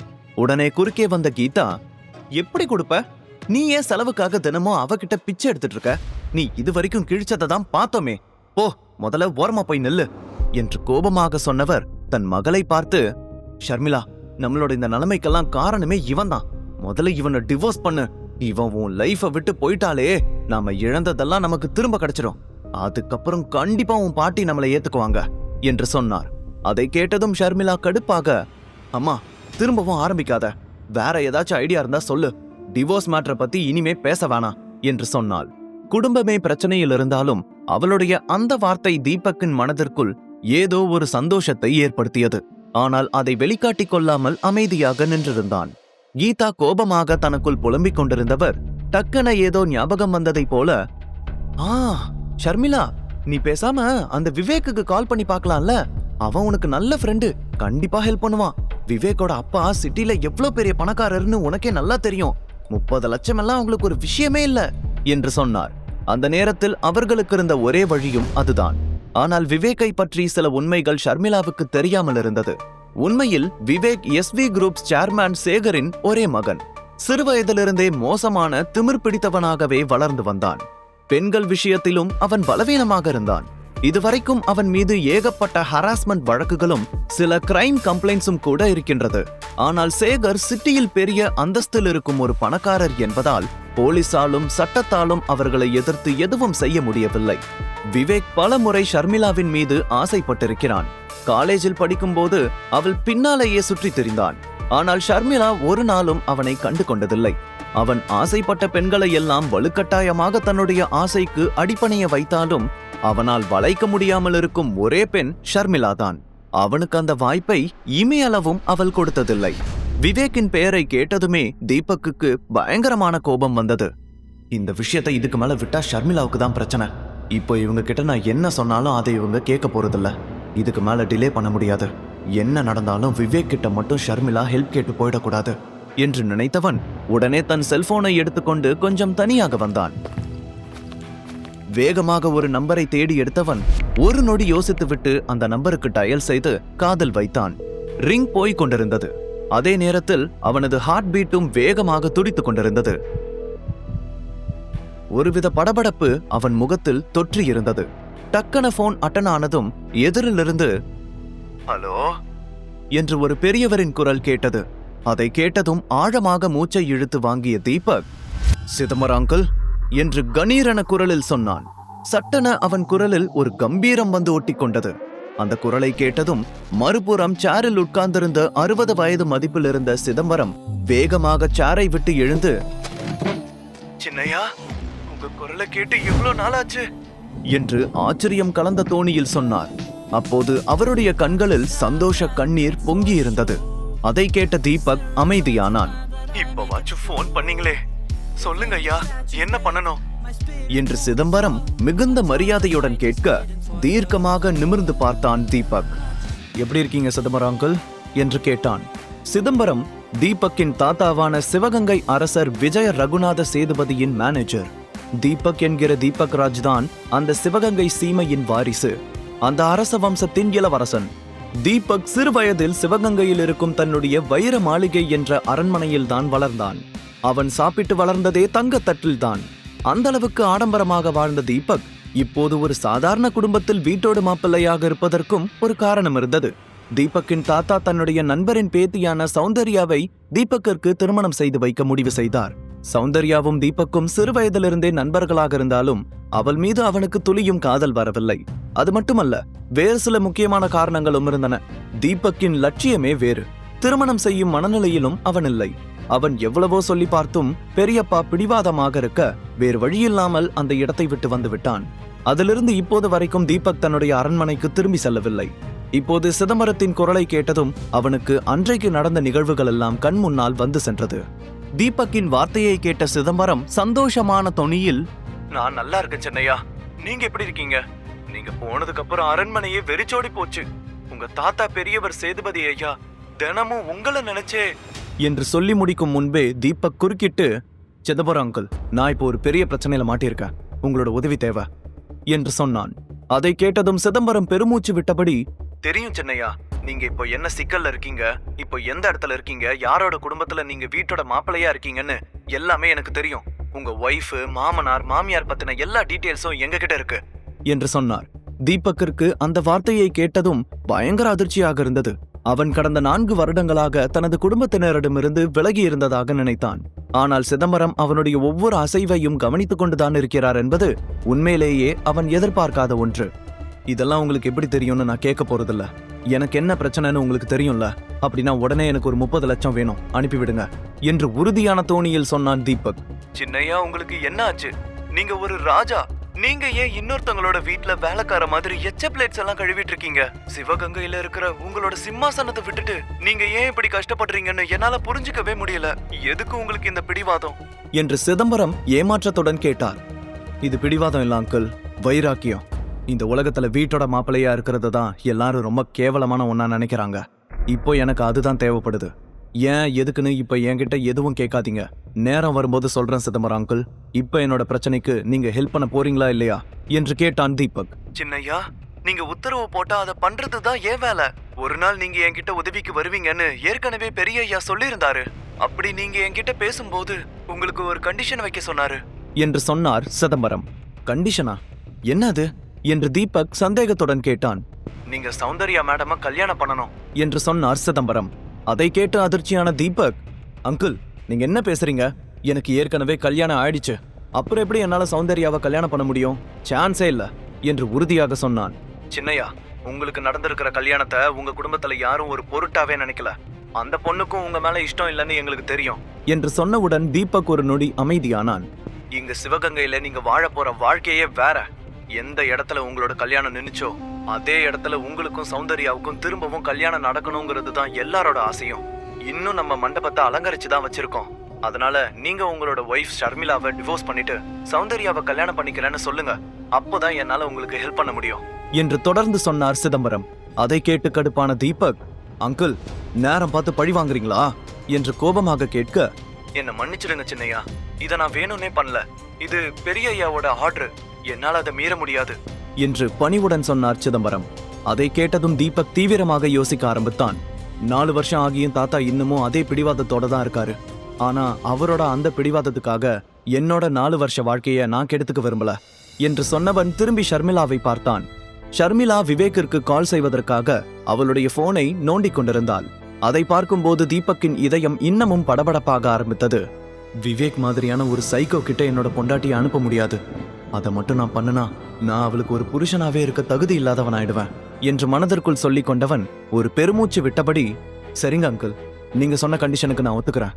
ஆனா எனக்கு 1 வருஷம் மட்டும் டைம் வேணும். நான் ஷர்மிளாவோட மனசு கஷ்டப்படாத மாதிரி அவளுக்கு புரிய வச்சு முறையா டிவோர்ஸ் வாங்கிட்டு சொன்ன மாதிரி 1 வருஷம் கழிச்சு சௌந்தர்யாவை கல்யாணம் பண்ணிக்கிறேன் என்று சொன்னான். அதை கேட்டதும் சிதம்பரத்திற்கு சந்தோஷம் தாங்க முடியவில்லை. சின்னையா, நீங்க நிஜமாதான் சொல்றீங்களா? இந்த விஷயத்தை கேட்டா பெரிய ஐயா எவ்வளவு சந்தோஷப்படுவார் தெரியுமா என்று சிரித்து கொண்டே சொன்னார். உடனே தீபக், சரி எனக்கு இன்னொரு ஹெல்ப்பும் வேணும். 30 லட்சத்தோட சேர்த்து எனக்கு SV குரூப்ஸ் கம்பெனியும் வேணும் என்று சொன்னான். என்ன SV குரூப்ஸா? ஆனா எதுக்காக அதை கேக்குறீங்க என்று சிதம்பரம் சந்தேகத்துடன் கேட்க, அதை பத்தி நான் உங்களுக்கு அப்புறமா தெளிவா சொல்றேன். நான் கேட்டதை எனக்கு பண்ணி கொடுங்க என்று தீபக் சொன்னான். அதை கேட்டு சிதம்பரம் சிரித்து கொண்டே, சின்னையா நீங்க தெரிஞ்சு சொன்னீங்களா இல்ல எதர்ச்சியா சொன்னீங்களான்னு தெரியல, நான் இப்போ SV குரூப்ஸ்ல தான் இருக்கேன் என்று சொன்னார். தீபக் ஆச்சரியத்துடன், என்ன நீங்க SV குரூப்ஸ்ல இருக்கீங்களா என்று கேட்டான். ஆமா சின்னையா, நம்ம ஷேர்ல தான் இந்த கம்பெனியே ரன் ஆயிட்டு இருக்கு. நீங்க உடனே இங்க கிளம்பி வாங்க. நான் அதுக்குள்ள இத வாங்குற ஃபார்மாலிட்டிஸ் எல்லாத்தையும் முடிக்கிறேன் என்று சொன்னார் சிதம்பரம். வாவ், நான் இதை எதிர்பார்க்கவே இல்லை. நான் கொஞ்ச நேரத்துல உங்களுக்கு கால் பண்றேன் என்று சந்தோஷமாக சொல்லியபடி போனை கட் செய்தான் தீபக். போனை கட் செய்ததற்கு பிறகு தீபக்கின் முகத்தில் ஒரு நிம்மதி பரவியது. அவனுக்கு சிதம்பரத்தை பற்றி நன்றாகவே தெரியும். பேச்சில் அவரை யாராலும் மிஞ்ச முடியாது. அவருக்கு 60 வயது ஆகியிருந்தாலும் இன்னமும் இளைஞனைப் போல சுறுசுறுப்பாக வேலை செய்து கொண்டிருந்தார். இப்போதைக்கு அரச குடும்பத்தின் மொத்த பிசினஸையும் அவர் தன் தோளில் சுமந்து கொண்டிருந்தார். அந்த அளவுக்கு மிகவும் விசுவாசமான திறமையான மனிதர். தீபக் ஷர்மிளாவை ஒருமுறை பார்த்துவிட்டு, நான் சீக்கிரமே சிதம்பரத்தை பார்த்து செக்க வாங்கணும், அப்பதான் என்னால ஷர்மிளாவை விவேக் கிட்ட போக வைக்காம தடுக்க முடியும் என்று தனக்குள் சொன்னவன் வேகமாக அங்கிருந்து ஒரு ஆட்டோவை பிடித்து SV குரூப்ஸுக்கு சென்றான். இன்னொரு பக்கம் சிதம்பரம் தீபக் போன் செய்த விஷயத்தையும் அவன் திருமணத்திற்கு சம்மதம் தெரிவித்த விஷயத்தையும் சிவகங்கை சீமை சமஸ்தானத்தில் இருக்கும் பெரியய்யா சேதுபதியிடம் போன் செய்து சொன்னார். அதை கேட்ட சேதுபதி ஆச்சரியத்துடன், சிதம்பரம், நீ சொல்றது உண்மைதானா? நிஜமாவே என் பேரை போன் பண்ணி இந்த விஷயத்த சொன்னானா என்று கேட்க, ஆமாங்க பெரியய்யா, அவர் கல்யாணத்துக்கு சம்மதிச்சது எனக்கும் ஷாக்கா தான் இருந்துச்சு. ஆனா அவரு வாக்கு கொடுத்துட்டாரு, கண்டிப்பா சௌந்தர்யாவை கல்யாணம் பண்ணிக்குவாரு. ஆனா என்று சொல்லி கொஞ்சம் தயங்கினார் சிதம்பரம். என்ன ஆனா? எதுவா இருந்தாலும் சொல்லு என்று உறுதியான குரலுடன் சொன்னார் சேதுபதி. பெரியய்யா, தீபக் இப்போ கல்யாணம் பண்ணியிருக்கிற பொண்ணை டிவோர்ஸ் பண்ணிட்டு வரதுக்கு 1 வருஷம் டைம் கேட்டிருக்காரு என்று சிதம்பரம் சொல்ல, உடனே சேதுபதி சிரித்துக்கொண்டே, இவ்வளவுதானே, அவனுக்காக 4 வருஷம் வெயிட் பண்ணோம், இன்னும் 1 வருஷம் வெயிட் பண்ண மாட்டோமா? தாராளமா டைம் எடுத்துக்கிட்டோம் என்று சொல்லி சந்தோஷமாக போனை கட் செய்தார். 80 வயதிலும் கம்பீரமாக ராஜ கலையுடன் இருந்தவர் தனது பெரிய நரைத்த மீசையை பெருமையுடன் தடவிக்கொண்டார். தன்னுடைய மொத்த குடும்பத்தையும் அழைத்து தீபக்கை பற்றிய விஷயத்தை சொல்ல எல்லோரும் பயங்கர சந்தோஷப்பட்டார்கள், துரசிங்கம் ஒருவரை தவிர. துரைசிங்கம் தீபக்கின் மாமா. தீபக் அரண்மனையை விட்டு சென்ற பிறகு அந்த முழு சொத்தும் தனக்குதான் என்று நினைத்தவர் இப்போது திடீரென அவன் திரும்ப வருவான் என்று சொன்னதும் அந்த அதிர்ச்சியை அவரால் தாங்கிக் கொள்ள முடியவில்லை. ஒருவேளை தீபக் திரும்ப வந்துவிட்டால் தன்னுடைய மொத்த சதி வேலையும் வெளியே தெரிந்துவிடுமோ என்று அவர் பயந்தார். எப்படியாவது அவனை திரும்ப வரவிடாமல் தடுக்க வேண்டும் என்று தீவிரமாக யோசிக்க ஆரம்பித்தார். அப்போது சேதுபதி துரைசிங்கத்தை பார்த்து, என்ன துரை, சந்தோஷம்தானே என்று சொல்லி சிரிக்க, துரைசிங்கம் போலியான புன்னகையுடன், என்ன பெரியய்யா, என் மருமகனை பார்த்து 4 வருஷம் ஆச்சு, இப்ப திரும்பி பார்க்க போறோம்னு நினைக்கும் போது சந்தோஷத்துல கையும் ஓடல காலும் ஓடல, இன்னிக்கே கோயில்ல ஸ்பெஷல் பூஜை பண்ண சொல்லிடுறேன் என்று சொன்னார். அதை கேட்டதும் சேதுபதி சிரித்துக்கொண்டே, சரி, இந்த சந்தோஷமான விஷயத்த நீயே நேர்ல போய் சௌந்தர்யா கிட்ட சொல்லிட்டு வா, அவளுக்கு தெரிஞ்சா ரொம்ப சந்தோஷப்படுவா என்று சொன்னார். உடனே துரைசிங்கம் சரி என்ற தலையை ஆட்டிவிட்டு மனதுக்குள் கோபத்துடன் அந்த இடத்தை விட்டு நகர்ந்தார். அரண்மனையே வெகு நாட்களுக்கு பிறகு உற்சாகத்துடன் மிளர்ந்தது. இன்னொரு பக்கம் தீபக் SV குரூப்ஸ் ஆபீஸுக்கு முன்னால் வந்து நின்றான். தீபக் வந்தது தெரிந்ததும் சிதம்பரம் வேகமாக அந்த பில்டிங்கை விட்டு வெளியே வந்தார். 4 வருடங்கள் கழித்து அவனை பார்த்ததும் சிதம்பரத்தால் அழுகையை கண்ட்ரோல் செய்ய முடியவில்லை. தீபக்கை அவர் தன்னுடைய சொந்த மகனைப் போலவே கருதினார். தீபக் நடந்து வரும்போது ஒரு ராஜா கம்பீரமாக யானை மேலே வருவது போல, அவனை சுற்றி பலர் மலர் தூவுவது போல ஒரு மாயை சிதம்பரத்துக்கு தோன்றியது. வெளி உலகத்திற்கு தீபக் ஒரு சாதாரண மனிதனாக இருந்தாலும் உண்மையில் தீபக் யார், எவ்வளவு 1000 கோடி ரூபாய்களுக்கு அவன் சொந்தக்காரன் என்ற விஷயமெல்லாம் சிதம்பரம் ஒருவருக்கு மட்டும்தான் தெரியும். தீபக் நினைத்தால் கண்ணிமைக்கும் நேரத்தில் SV குரூப்ஸை போல 10 கம்பெனிகளை வாங்க முடியும். சிதம்பரம் அருகில் வந்ததும் தீபக்கை கட்டி பிடித்து, எத்தனை நாளாச்சு உங்களை நேர்ல பார்த்து, இன்னமும் அப்படியேதான் இருக்கீங்க என்று கண்கலங்க சொல்ல, நீங்க கூட என்னவா, இன்னமும் சின்ன பையன் மாதிரி அப்படியேதான் இருக்கீங்க என்று தீபக் சொல்ல, சிதம்பரம் வெட்கத்தில் சிரித்தார். சரி, கம்பெனியை வாங்கறதுக்கான ஃபார்மாலிட்டிஸ் எல்லாம் முடிஞ்சுதா என்று தீபக் கேட்க, உங்களோட கால் வந்ததுமே நான் எல்லாத்தையும் முடிச்சிட்டேன் சின்னையா, நீங்க சைன் பண்றது மட்டும்தான் பெண்டிங் என்று சொன்னார் சிதம்பரம். வெரி குட், ஆனா அதுக்கு முன்னாடி எனக்கு ஒரு வேலை இருக்கு. இந்த கம்பெனியோட சேர்மேன் சேகர் தானே, அவரோட பெர்மிஷன் இல்லாம இந்த இடத்துல ஒரு விஷயம் கூட நடக்காதுன்னு சொல்றாங்க, அப்படியா என்று தீபக் கேட்க, நீங்க சொல்றது சரிதான் என்றார் சிதம்பரம். அப்படின்னா அவருக்கு கொஞ்சம் ரெஸ்ட் கொடுக்கலான்னு நினைக்கிறேன். சீக்கிரமே அவரை இந்த கம்பெனில இருந்து தூக்கி ஜெயிலுக்கு அனுப்ப ரெடியா இருங்க என்று சொன்னான் தீபக். அதை கேட்டு சிதம்பரம், எங்க இருந்தாலும் எப்படி இருந்தாலும் ராஜா ராஜாதான் மனதுக்குள் சிரித்து கொண்டவர், சின்னையா, இப்போ இந்த கம்பெனியோட மொத்த அதிகாரமும் உங்க கையில தான் இருக்கு. நீங்க என்ன வேணாலும் பண்ணலாம். நீங்க நினைச்சா தலைவர் பதவியில கூட உட்காரலாம் என்று சொன்னார். இல்ல அங்கிள், எனக்கு இப்ப எந்த பதவியும் வேண்டாம். இப்ப இந்த கம்பெனியோட வைஸ் சேர்மேன் யாரு? என்று கேட்டான் தீபக். உடனே சிதம்பரம் கொஞ்சம் யோசித்துவிட்டு ஆதவன் என்றார். சரி, அப்படின்னா இன்னையிலிருந்து ஆதவன் தான் எஸ்வி குரூப்ஸோட நியூ சேர்மன் என்று சொன்ன தீபக் ஆபீஸுக்குள் சென்றான். சிதம்பரமும் அவனுடன் இருந்ததால் அவனை யாரும் தடுக்கவில்லை. இன்னொரு புறம் ஷர்மிளா விவேக்கிடம் போனில் பேசிவிட்டு அவனை பார்ப்பதற்காக எஸ்வி குரூப்ஸுக்கு வந்து கொண்டிருந்தாள். தீபக்கும் சிதம்பரமும் ஆபீஸுக்குள் நுழைந்ததும் ஒரு 32 வயது பெண் வேகமாக வந்து அவர்கள் இருவரையும் தடுத்து நிறுத்தினாள். அவளுடைய பெயர் ஷாலினி. சேகரின் தனிப்பட்ட பிஏவாக அவள் இருந்தாள். அவளுக்கு சிதம்பரத்தையும் அடையாளம் தெரியாததால் 2 பேரையும் தடுத்து நிறுத்தி, யார் நீங்க? எப்படி பெர்மிஷன் இல்லாம நீங்க 2 பேரும் உள்ள வந்தீங்க என்று கோபமாக கேட்டாள். சிதம்பரம் ஏதோ சொல்ல வர தீபக் அவரை தடுத்து ஷாலினியை பார்த்து, நான் இங்க சேர்மன் மிஸ்டர் ஆதவனை மீட் பண்ண வந்திருக்கேன் என்று சொன்னான். அதை கேட்டு ஷாலினி கோபத்துடன், ஆதவன் இந்த கம்பெனியோட வைஸ் பிரசிடென்ட் தான். யார் என்னன்னே தெரியாம இப்படிதான் மேனஸ் இல்லாம உள்ள வருவீங்களா? உடனே இங்க இருந்து வெளியே போங்க, இல்லனா செக்யூரிட்டியை கூப்பிட்டு கழுத்தை பிடிச்சு வெளியே தள்ளுவேன் என்று கோபமாக சொன்னாள். அந்த சமயத்தில் தீபக்கின் போன் ரிங் ஆக ஷர்மிளாவிடமிருந்து கால் வந்து கொண்டிருந்தது. தீபக் காலை அட்டென்ட் செய்யும் முன்பே போன் சுவிட்ச் ஆஃப் ஆகிவிட்டது. அப்போது சிதம்பரம் ஷாலினியை பார்த்து, ஹலோ பொண்ணு, நீ யார்கிட்ட என்ன பேசிட்டு இருக்கன்னு தெரியுமா? தேவையில்லாம வார்த்தையை விட்டு பிரச்சனையில மாட்டிக்காத என்று சொல்லி முடிக்கும் முன்பே தீபக் அவரை பார்த்து, அங்கிள், சீக்கிரம் ஆதவனை வர சொல்லுங்க, எனக்கு டைம் இல்ல என்று பதற்றத்துடன் சொன்னான். அவனுடைய கவலை எல்லாம் ஷர்மிளாவை பற்றி தான் இருந்தது.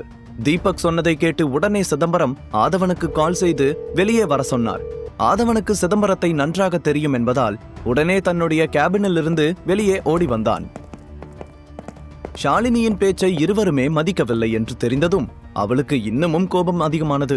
இங்க பாருங்க, உங்க 2 பேருக்கும் கடைசியா வார்ன் பண்றேன், இப்ப வெளியில போக போறீங்களா இல்லையா என்று கோபமாக கத்த, அப்போது பின்னால் இருந்து, ஏய் ஷாலினி, வந்திருக்கிற கெஸ்ட் கிட்ட இப்படிதான் நடந்துப்பியா? அறிவில்ல என்று ஆதவனின் குரல் கேட்டது.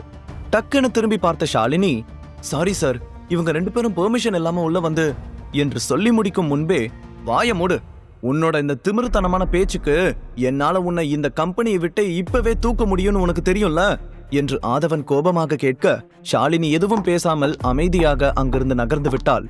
ஷாலினி ஆபீஸில் அவமானப்படுவது இதுதான் முதல் முறை. ஷாலினி சேகரை கைக்குள் போட்டுக்கொண்டுதான் இந்த வேலையை வாங்கியிருந்தாள். அங்கிருந்து நகர்ந்து சென்றவள் உடனே சேகருக்கு கால் செய்து மொத்த விஷயத்தையும் சொன்னாள். மறுபுறம் சிதம்பரம் ஆதவனிடம் தீபக்கை அறிமுகப்படுத்தி வைத்தார். தீபக் ஆபீஸ் ஃபார்மாலிட்டிஸை எல்லாம் முடித்து கையெழுத்து போட்டுவிட்டு நேரத்தை பார்க்க மணி 3 மணியை கடந்து கொண்டிருந்தது. எனக்கு இன்னமும் 2 மணி நேரம் தான் டைம் இருக்கு என்று சொன்னவன் வேகமாக ஆபீஸை விட்டு வெளியே வந்தான். 3 பேரும் லிப்டில் இருந்து கீழே இறங்க அங்கே சேகர் கோபமாக நின்று கொண்டிருந்தார். அவர் ஆதவனை பார்த்ததும், ஆதவன், உன் மனசுல என்ன நினைச்சிட்டு இருக்க? புதுசா வந்தவங்க கிட்ட நீதான் இந்த கம்பெனியோட சேர்மேன் சொன்னது மட்டும் இல்லாம ஷாலினியையும் வேலையை விட்டு துரத்திடுவேன்னு மிரட்டுறியா என்று கத்தினார். அதை கேட்டதும் சிதம்பரம் முன்னால் வந்து, மிஸ்டர் சேகர், இன்னையில இருந்து இந்த கம்பெனியோட நியூ சேர்மேன் மிஸ்டர் ஆதவன் தான். இப்பதான் அவருக்கு அந்த அதிகாரத்தை நான் கொடுத்திருக்கேன் என்று சொன்னார். உடனே சேகர் கோபமாக அவரை பார்த்து, முதல்ல நீங்க யாருன்னு சொல்றீங்களா என்று கேட்க, என் பேரு சிதம்பரம் என்று மெல்லிய புன்னகையுடன் சொன்னார். அதை கேட்டதும் சேகரின் கால்கள் நடுங்கியது. அவருக்கு சிதம்பரத்தை பற்றி நன்றாகவே தெரிந்திருந்தது. ஆனால் அவருக்கு தலைக்கு மேல் இருந்த கோபத்தால் சிதம்பரத்தை அடையாளம் கண்டு கொள்ள முடியவில்லை. மிஸ்டர் சிதம்பரம், சாரி, உங்களை நான் சரியா கவனிக்கல. இந்த விஷயத்தெல்லாம் ஏன் என்கிட்ட முன்னாடியே சொல்லல? சரி, எதுவா இருந்தாலும் கேபினுக்கு போய் பேசிக்கலாம் வாங்க என்று கெஞ்சியபடி சொன்னார் சேகர். உடனே தீபக் அவரை பார்த்து, பேச வேண்டிய டைம் எல்லாம் முடிஞ்சது மிஸ்டர் சேகர். இந்த கம்பெனியோட பேர்ல நீங்க இல்லீகலா என்னென்னலாம் பண்ணிருக்கீங்கன்னு எல்லா எவிடன்ஸும் என்கிட்ட இருக்கு என்று சொன்னான். அதை கேட்டு சேகருக்கு இன்னமும் அதிர்ச்சியானது. அவமானத்துடன் மெதுவாக கண்களை சுழற்றி பார்க்க அந்த பில்டிங்கில் இருந்த மொத்த ஆட்களும் அவரையே பார்த்து கொண்டிருந்தார்கள். அப்போது தீபக் ஒரு லெட்டரை அவரிடம் கொடுத்தான். அந்த லெட்டரில் தீபக் தான் எஸ்வி கம்பெனியின் புதிய உரிமையாளர் என்று எழுதப்பட்டிருந்தது. அதை பார்த்ததும் சேகருக்கு பேச்சே வரவில்லை. அப்போது தீபக் ஆதவனை பார்த்து, மிஸ்டர் ஆதவன், என் கூட கேபினுக்கு வாங்க, உங்ககிட்ட ஒரு முக்கியமான விஷயம் பேசணும். அங்கிள், நீங்களும் என் கூட வாங்க என்று சொல்லி இருவரையும் அழைத்து கொண்டு அங்கிருந்து உள்ளே சென்றான். உள்ளே வந்ததும், மிஸ்டர் ஆதவன், இன்னையிலிருந்து நீங்க தான் இந்த கம்பெனியோட நியூ சேர்மேன். இந்த கம்பெனி சம்பந்தப்பட்ட எல்லா முடிவுகளையும் நீங்க தான் எடுக்கணும் என்று சொன்னான் தீபக். அதை கேட்டதும் ஆதவன் சந்தோஷமாக, ரொம்ப தேங்க்ஸ் சார், இது வரைக்கும் இருந்த மாதிரி இதுக்கு மேலையும் நான் ரொம்ப நேர்மையா இந்த கம்பெனில நடந்துக்குவேன் என்று சொன்னான். குட். அப்புறம் இன்னொரு விஷயம், சேகரும் அவரோட மகன் விவேக்கும் 2 பேரோட இல்லீகல் விஷயங்கள் எல்லாம் உடனே வெளியே கொண்டு வரணும். விவேக் எத்தனை பொண்ணுங்களோட வாழ்க்கையை கெடுத்திருக்கான்னு எனக்கு தெரியும். இப்ப 2 பேரும் ஜெயிலுக்கு போக வேண்டிய டைம் வந்துருச்சு என்று சொன்னான் தீபக். கவலைப்படாதீங்க சார், அவங்களுக்கு எதிரா எல்லா எவிடன்ஸும் என்னோட லாக்கர்ல இருக்கு. கண்டிப்பா ஒரு நாள் உங்கள மாதிரி யாராவது ஒருத்தர் வந்து ஆக்ஷன் எடுப்பாங்கன்னு எனக்கு தெரியும். அதான் எல்லாத்தையும் கலெக்ட் பண்ணி வச்சிருக்கேன். அந்த எல்லா எவிடன்ஸையும் உங்களுக்கு கொடுக்கறேன் என்று சொன்னான் ஆதவன். ஓகே என்று தலையை ஆட்டிய தீபக் சிதம்பரத்தை பார்த்து, அங்கிள், எனக்கு உடனே 30 லட்சத்துக்கு செக் கொடுங்க, நான் போயாகணும், டைம் இல்ல என்று சொன்னான். கண்டிப்பா சின்னையா, ஆனா எனக்கு ஒரு விஷயம் தெரியணும். நீங்க ஏன் இப்படி ஒரு வீட்டோட மாப்பிள்ளையா வேஷம் போடுறீங்க? அதுதான் எனக்கு புரியவே இல்ல என்று தயங்கிக் கொண்டே கேட்டார் சிதம்பரம். அங்கிள், நான் பிறந்ததுல இருந்தே என்ன உங்களுக்கு தெரியும்.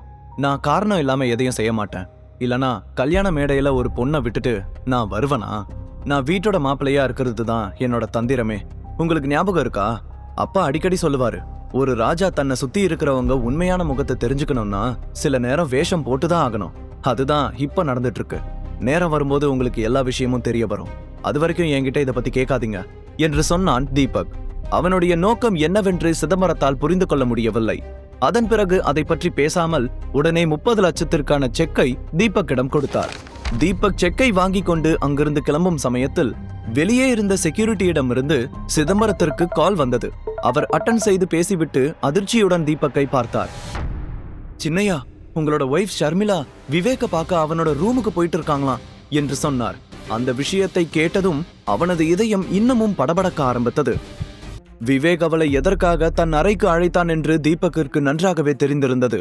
விவேக் அறையில் போதைப் பொருள் இருப்பதும் அதை தான் அடைய நினைக்கும் பெண்கள் மீது அவன் பயன்படுத்துவதும் அங்கே இருக்கும் எல்லாருக்குமே தெரியும்.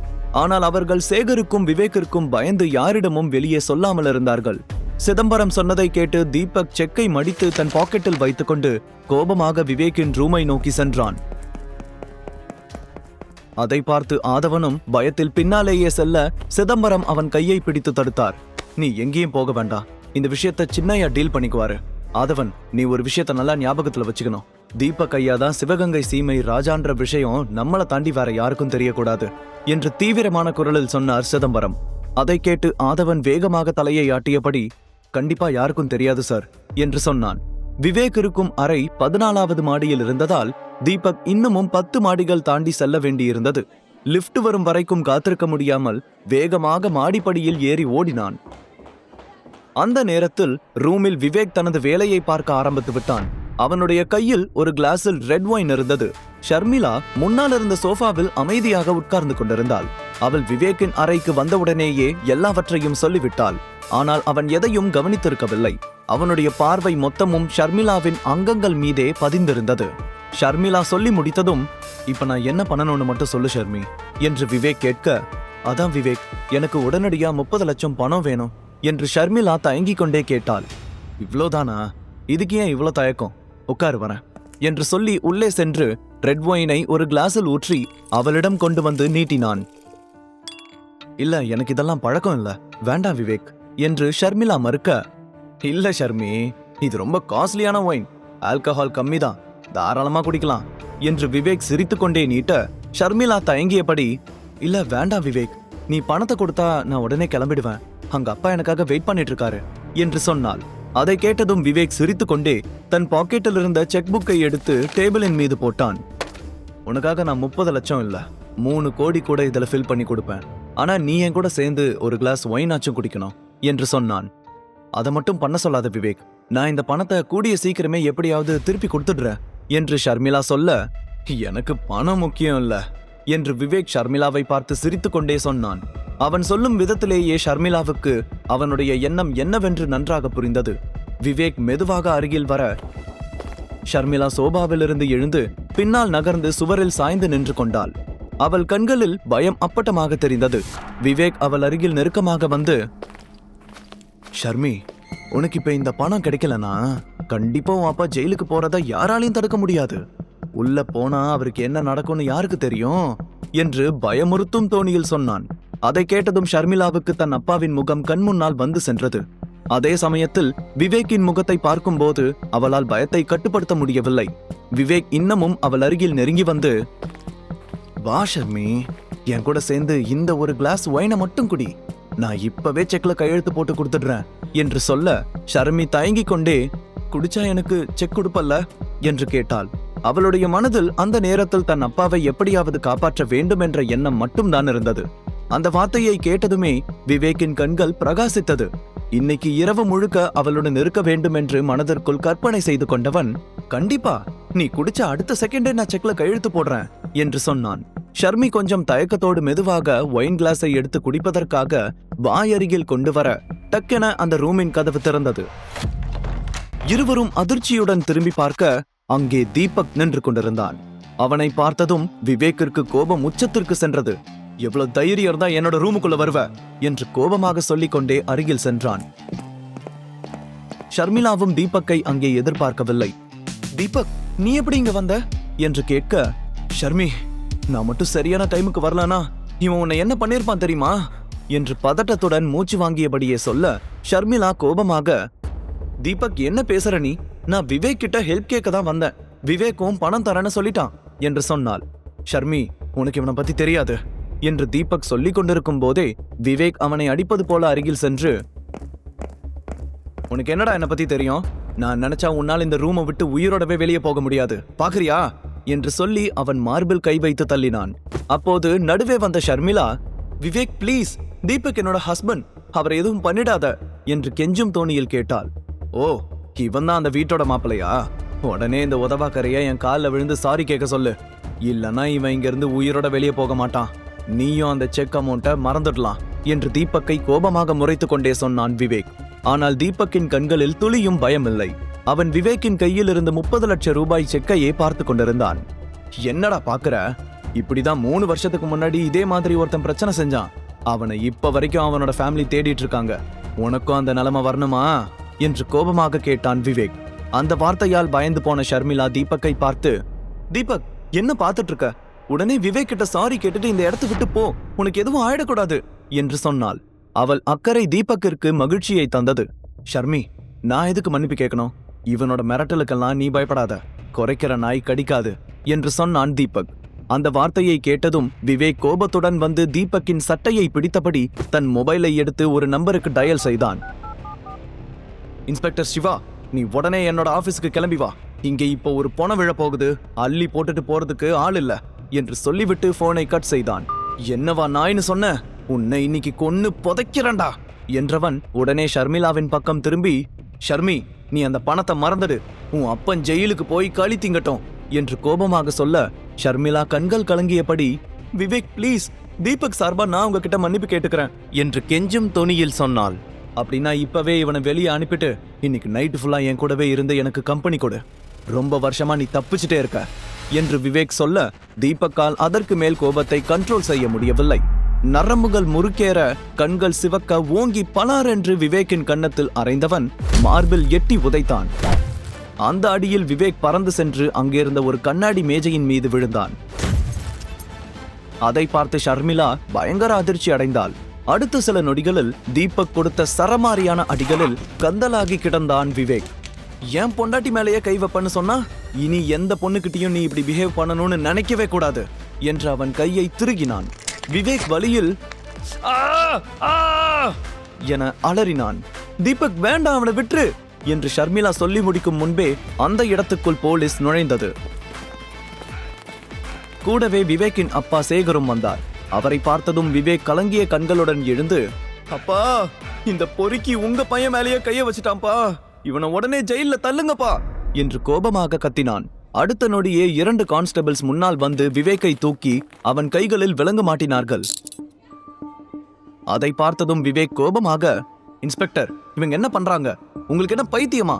அப்பா, என்ன பார்த்துட்டு சும்மா நிக்கிறீங்க என்று கத்தினான். ஆனால் சேகர் எதுவும் பேசாமல் அமைதியாக தலைகுனிந்து நின்றார். அப்போது இன்ஸ்பெக்டர் சிவா விவேக்கை பார்த்து, இல்லீகலா பிசினஸ் பண்ணி கவர்மெண்ட்டை ஏமாத்தினதுக்காகவும் நிறைய பொண்ணுங்களோட வாழ்க்கைய கெடுத்ததுக்காகவும் உன்னையும் அப்பாவையும் நான் அரெஸ்ட் பண்றேன் என்று தீவிரமான தொனியில் சொன்னார். அதை கேட்டு அதிர்ச்சியான விவேக் சேகரை பார்த்து, அப்பா, என்ன நடக்குது இங்க? இன்ஸ்பெக்டர் என்ன சொல்றாரு என்று கேட்டான். சேகர் எதுவும் பேசாமல் வாடிய முகத்துடன் நிற்பதை பார்த்து விவேக்கிற்கு அவரால் எதுவும் செய்ய முடியாது என்பது புரிந்தது. ஷர்மிளாவுக்கும் அங்கே என்ன நடக்கிறது என்று எதுவும் புரியவில்லை. குழப்பத்துடன் வேடிக்கை பார்த்து கொண்டிருந்தாள். அப்போது தீபக் இன்ஸ்பெக்டரின் அருகில் வந்து, சார், இந்த விவேக் இந்த ஒயின்ல போதை மாத்திரை மிக்ஸ் பண்ணி என்னோட ஒய்ஃப் கிட்ட தப்பா நடந்துக்க ட்ரை பண்ணான். சரியான நேரத்துல நான் வந்து என் ஒய்ஃபை காப்பாத்திட்டேன். நான் சொல்றது உண்மை, நீங்க அதையும் செக் பண்ணி பாருங்க என்று சொன்னான். உடனே இன்ஸ்பெக்டர் ஒரு கான்ஸ்டபிளை பார்த்து கண்களால் சைகை செய்ய, விவேக் ஷர்மிளாவுக்கு கொடுப்பதற்காக வைத்திருந்த ஒயின் கிளாஸை எடுத்து அதிலிருந்த ஒயினை வெள்ளை கர்ச்சீஃபில் ஊற்றினார். உடனே அந்த ஒயின் நீல நிறமாக மாறியது. ஆமா சார், போதைப் பொருள் கலந்திருக்கு என்று அந்த கான்ஸ்டபிள் சொல்ல, அதை பார்த்து ஷர்மிளா உட்பட எல்லோரும் திகைத்து போனார்கள். ஷர்மிளாவுக்கு அதிர்ச்சியில் கண்களிலிருந்து கண்ணீர் வருவதை தடுக்க முடியவில்லை. தீபக் மட்டும் வரவில்லை என்றால் அவளின் நிலைமை என்ன ஆகியிருக்கும் என்று கலங்கி போனாள். உடனே இன்ஸ்பெக்டர், இந்த எவிடன்ஸ் போதும், அப்பனையும் பையனையும் உள்ள தள்ளி காலத்துக்கும் வெளியே வர முடியாதபடி பண்றேன் என்று சேகர், விவேக் இருவரையும் போலீஸ் ஸ்டேஷனுக்கு இழுத்துச் சென்றார். அவர்கள் சென்றதும் தீபக் ஷர்மிளாவின் அருகில் சென்று, ஷர்மி, நீ அழ வேண்டிய அவசியம் இல்ல, அதான் சரியான நேரத்துக்கு நான் வந்துட்டேன்ல, இந்த கேஸ்ல இருந்து அவங்க தப்பிக்க முடியாது என்றான். ஷர்மிளா அவனையே சில நொடிகள் பார்த்துவிட்டு சோபாவில் உட்கார்ந்து அழ, தன்னை பற்றிய உண்மையை சொல்லிவிடலாம் என்று ஒரு கணம் தீபக் நினைத்தான். ஆனாலும் தன்னை கட்டுப்படுத்திக் கொண்டான். அவனுடைய லட்சிய பாதை இது எல்லாவற்றையும் விட மிக பெரியது என்று அவனுக்கு நன்றாகவே தெரியும். பாக்கெட்டில் இருந்து 30 லட்சம் செக்கை எடுத்து அவள் முன்னால் நீட்டினான். நமக்கு பணம் கிடைச்சிருச்சு, அங்கிளை காப்பாத்திடலாம் என்று தீபக் சொல்ல, ஷர்மிளா ஆச்சரியத்துடன் கண்ணீரை துடைத்தவள், என்ன, இவ்ளோ பணம் உனக்கு எப்படி கிடைச்சது என்று கேட்டாள். உடனே தீபக் தயங்கியபடி, ஷர்மி, நான் இத எந்த தப்பான வழியிலையும் கொண்டு வரல. ட்ரஸ்ட் மீ, என்னோட ஃப்ரெண்டு கிட்ட கடனா வாங்கினேன். இப்போ அவனுக்கு பிசினஸ்ல நிறைய லாபம் வருது. அவனுக்கு இந்த பணம் ஒரு விஷயமே இல்ல, அதனாலதான் கேட்டதுமே கொடுத்துட்டான் என்று சொன்னான் தீபக். ஆனா இதை நம்ம எப்படி திருப்பி கொடுக்கறது என்று ஷர்மிளா சொல்லி முடிக்கும் முன்பே, அதான் சொன்னனே, இப்போதைக்கு அவன் இந்த பணத்தை எதிர்பார்க்க மாட்டான். அதுவும் இல்லாம அவன் இப்ப வெளிநாட்டுல இருக்கான். அதனால இதை பத்தி நினைச்சு நீ பிரஷர் ஏத்திக்க வேண்டாம். திஸ் இஸ் மை ரெஸ்பான்சிபிலிட்டி, நான் பாத்துக்கிறேன் என்று நிதானமாக புன்னகையுடன் சொன்னான் தீபக். அதை கேட்டு ஷர்மிளாவுக்கு எப்படி ரியாக்ட் செய்வதென்றே தெரியவில்லை. அவளுக்கு இந்த தீபக் இப்போது புதிதாக தெரிந்தான். தீபக் மெதுவாக அவள் அருகில் வந்து ஷர்மிளாவின் கையை பிடித்து, உனக்கு நான் இருக்கேன் ஷர்மி, உனக்கு எந்த பிரச்சனை வந்தாலும் என் உயிரை கொடுத்தாவது நான் சரி பண்ணிடுவேன் என்று சொன்னான். அதை கேட்டு ஷர்மிளா ஈரமான கண்களுடன் அவனை பார்த்தாள். தீபக் முதல் முறையாக ஷர்மிளாவிடம் இவ்வளவு நெருக்கமாக நின்று கொண்டிருந்தான். இதயம் படபடவென அடிக்க அவள் அழகையே ரசித்து பார்த்து கொண்டிருந்தான். உடனே ஷர்மிளாவின் கண்கள் டக்கென கையில் இருந்த வாட்சிற்கு சென்றது. இன்னும் 40 நிமிஷம் தான் இருக்கு, அதுக்குள்ள நாம ஆன்டிக் ஷாப்புக்கு போயாகணும் என்று சொல்ல, தீபக் மறுவார்த்தை பேசாமல் அவளை அழைத்து கொண்டு அங்கிருந்து வெளியே சென்றான். இன்னொரு பக்கம் தீபக்கின் மாமா துரைசிங்கம் தீபக் கிடைத்த விஷயத்தை சௌந்தர்யாவிடம் கால் செய்து சொன்னார். அதை கேட்டதும் சௌந்தர்யாவின் சந்தோஷத்துக்கு அளவே இல்லை. வானுக்கும் பூமிக்கும் குதிக்க ஆரம்பித்தாள். அங்கிள், தீபக் இப்ப எங்க இருக்கான்? நான் உடனே அவனை பார்க்கணும் என்று ஆர்வத்துடன் கேட்க, அவன் கிடைச்சிட்டான்னு மட்டும்தான் தெரியும், எங்க இருக்கான்னு எனக்கு தெரியாதுமா என்று சொல்லி அவளுடைய சந்தோஷத்திற்கு அப்படியே முட்டுக்கட்டை போட்டார் துரைசிங்கம். ஏமாற்றமான முகத்துடன் நின்றிருந்த சௌந்தர்யாவிடம், அம்மாடி, நீயும் என் பொண்ணு மாதிரிதான், உன்னோட நல்லதுக்காக தான் சொல்றேன், அந்த தீபக் உனக்கு வேண்டாமா? உன்னோட அழகுக்கும் திறமைக்கும் அவனை விடவும் நல்ல பையன் கிடைப்பான். அவனுக்கு ஏற்கனவே வேற பொண்ணோட கல்யாணம் ஆயிடுச்சு. இதுக்கு மேலேயும் நீ அவனையே நினைச்சிட்டு இருக்கிறதுல எந்த அர்த்தமும் இல்ல என்று சொன்னார். தீபக் கிடைத்துவிட்ட செய்தியால் அதிர்ச்சியில் இருந்த துரைசிங்கம் எப்படியாவது சௌந்தர்யாவும் தீபக்கும் சேரக்கூடாது என்பதில் உறுதியாக இருந்தார். தீபக் திரும்ப வந்தால் அதனால் ஏற்படும் விளைவுகளை எல்லாம் நினைத்து பார்க்கும்போது துரைசிங்கத்திற்கு தானாக கால்கள் நடுங்கியது. தீபக் திருமணம் செய்து கொண்டான் என்று செய்தி கேட்டவுடன் சௌந்தர்யாவின் கோபம் பல மடங்கு இருக்கும் என்று எதிர்பார்த்தார் துரைசிங்கம். ஆனால் நடந்ததே வேறு. அங்கிள், தீபக் மேல நான் எவ்வளவு லவ் வச்சிருக்கேன்னு உங்களுக்கு மட்டும் இல்ல, என்னை பத்தி தெரிஞ்ச எல்லாருக்குமே தெரியும். அவனுக்கு எத்தனை கல்யாணம் ஆகியிருந்தாலும் யார் கூட வாழ்ந்துட்டு இருந்தாலும் கடைசியா அவன் வந்து சேர வேண்டியது என் கிட்டதான். அதனாலதான் நான் இந்த 4 வருஷமும் நம்பிக்கையோட காத்துட்டு இருந்தேன். அவள் சொல்ல சொல்ல துரையின் முகம் ஏமாற்றத்தில் சிவந்தது. அவனை எனக்கு சின்ன வயசுல இருந்து தெரியும். தீபக் மேல எனக்கு நம்பிக்கை இருக்கு. அவன் கண்டிப்பா அந்த கல்யாணத்தை முழு மனசோட பண்ணிருக்க மாட்டான் என்று சொன்னாள் சௌந்தர்யா. இல்லம்மா, நான் எதுக்காக சொல்ல வரேன்னா என்று துரைசிங்கம் சொல்லி முடிப்பதற்குள், நோ அங்கிள், நீங்க என்ன சொன்னாலும் நான் என்னோட முடிவுல இருந்து மாற போறது கிடையாது என்று சௌந்தர்யா உறுதியாக சொன்னவள் காலை கட் செய்தாள். போனை வைத்த துரைசிங்கம், இது சரிப்பட்டு வராது, தீபக்கை இங்க வரவிடக்கூடாது, நான் முந்திக்கணும் என்று முணுமுணுத்தார். சிவகங்கையின் பக்கத்து சமஸ்தானமான புதுக்கோட்டையின் பழைய கோட்டை வீட்டில் இருக்கும் சௌந்தர்யா சந்தோஷத்தில் துள்ளி குதித்து ஓடினாள். தன் அறையில் இருந்த தீபக்கின் பெரிய சைஸ் போட்டோவை எடுத்து ஆசையுடன் பார்த்தவள், டேய், நீ ஏன் என்னை விட்டுட்டு போனேன்னு எனக்கு தெரியல, ஆனா கண்டிப்பா திரும்பி வருவேன்னு மட்டும் எனக்கு தெரியும். நான் உன் மேல வச்சிருக்கிற லவ் மட்டும் எப்பவும் மாறவே மாறாதுடா என்று போட்டோவுடன் பேசியவள் மார்போடு கட்டி அணைத்து கொண்டாள்.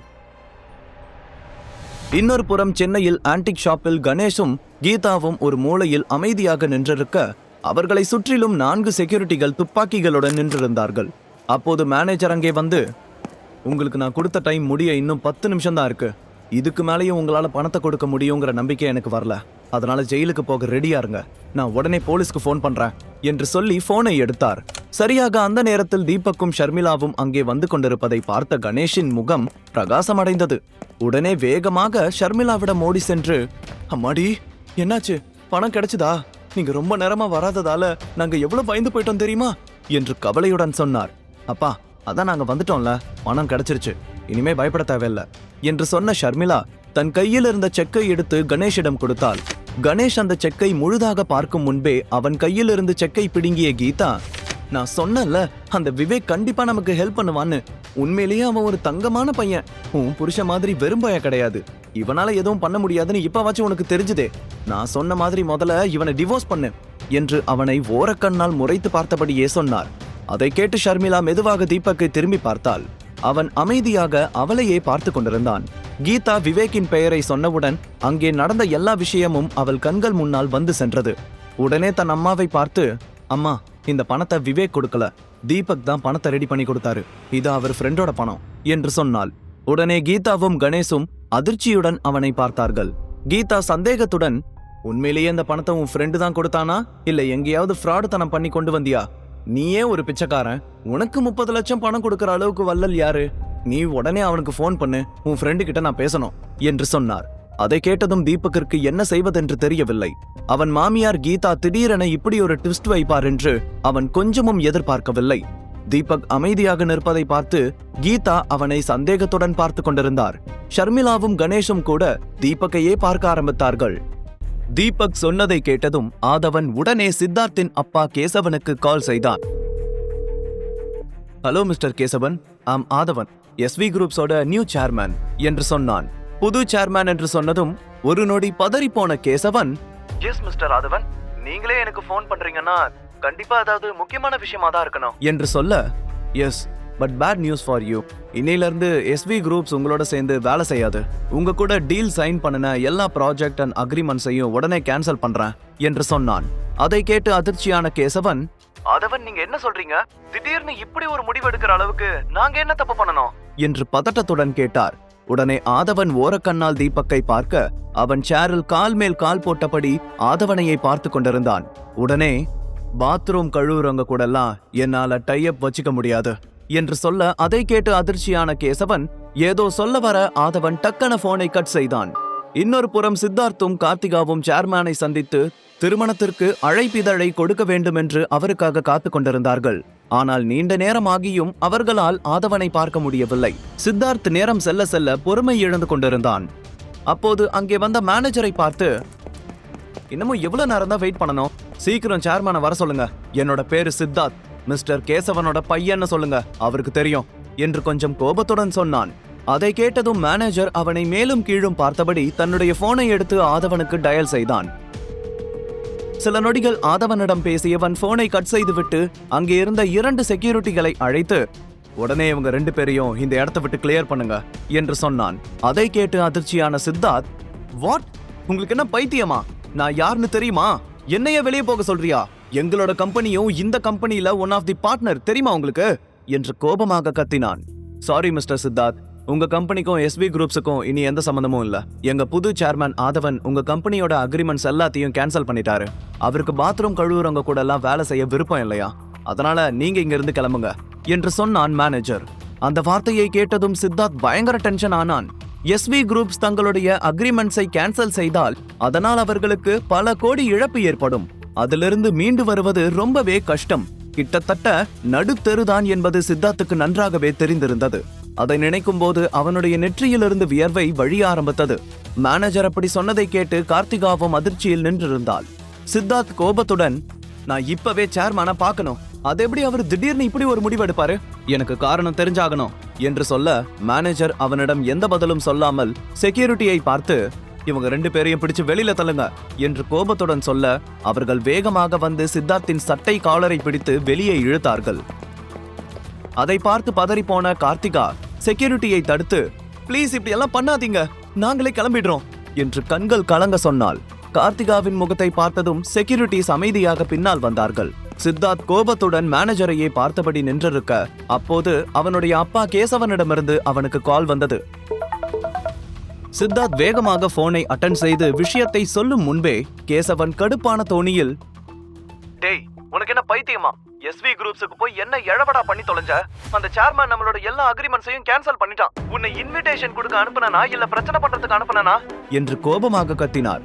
அதை கேட்டு சித்தார்த் குழப்பத்துடன், அப்பா நான் எதுவுமே பண்ணல, நானும் கார்த்திகாவும் இங்க இன்விடேஷன் கொடுக்க தான் வந்தோம், இன்னமும் நாங்க சேர்மேனை கூட மீட் பண்ணல, அதுக்குள்ள இங்க என்னென்னமோ நடக்குது என்று சொல்ல, வாய மூடு, உன்கிட்ட இருந்து நான் எந்த விளக்கமும் கேட்கல, உன்னோட முட்டாள் தனத்தால நமக்கு எவ்வளவு கோடி லாஸ் தெரியுமா, இனிமே சோத்துக்கு நாம பிச்சைதான் எடுக்கணும், முதல்ல அந்த இடத்துல இருந்து கிளம்பி வா என்று சொல்லிவிட்டு போனை கட் செய்தார் கேசவன். அதற்கு பிறகு சித்தார்த் அந்த ஒட்டுமொத்த இடத்தையும் ஒரு முறை பார்க்க அங்கே இருந்த எல்லோரும் அவனையே பார்த்து கொண்டிருந்தார்கள். அவமானத்தில் தலை குனிந்தபடி அந்த இடத்தை விட்டு வெளியே சென்றான். கார்த்திகாவும் அவனுக்கு பின்னாடியே சென்றாள். இந்த திடீர் சம்பவம் சித்தார்த்துக்கு பல கேள்விகளை எழுப்பியது. உண்மையில் என்ன நடந்தது என்று அவனால் இன்னமும் புரிந்து கொள்ள முடியவில்லை. சித்தார்த் காரில் ஏறி உட்கார்ந்தவுடன் அவன் தீபக்கை அவமானப்படுத்திய விஷயம் நினைவுக்கு வந்தது. சித்தார்த் கொஞ்சம் யோசித்துக் கொண்டே, கார்த்திகா இந்த தீபக் தான் இதெல்லாம் பண்றான்னு நினைக்கிறேன் என்று சொல்ல, என்ன அந்த ஜோக்கர் எப்படி இதெல்லாம் பண்ணிருக்க முடியும், அவன் பேச்சா அவனோட பொண்டாட்டியே கேட்க மாட்டா, இவ்வளவு பெரிய சேர்மேன் கேட்டுருவாரா, அவனாலெல்லாம் நம்மள எதுவும் பண்ண முடியாது சித்தார்த் என்று சொன்னாள் கார்த்திகா. சீக்கிரம் இதுக்கு பின்னாடி என்ன நடக்குதுன்னு கண்டுபிடிக்கணும் என்று சொன்ன சித்தார்த் காரை ஸ்டார்ட் செய்து அங்கிருந்து கிளம்பினான். இன்னொரு புறம் சித்தார்த்துக்கும் கார்த்திகாவுக்கும் நல்ல பாடத்தை கற்பித்த நிம்மதியில் தீபக் ஆதவன் கொடுத்த டாக்குமெண்ட்ஸில் எல்லாம் கையெழுத்து போட்டுவிட்டு அங்கிருந்து வீட்டிற்கு சென்றான்.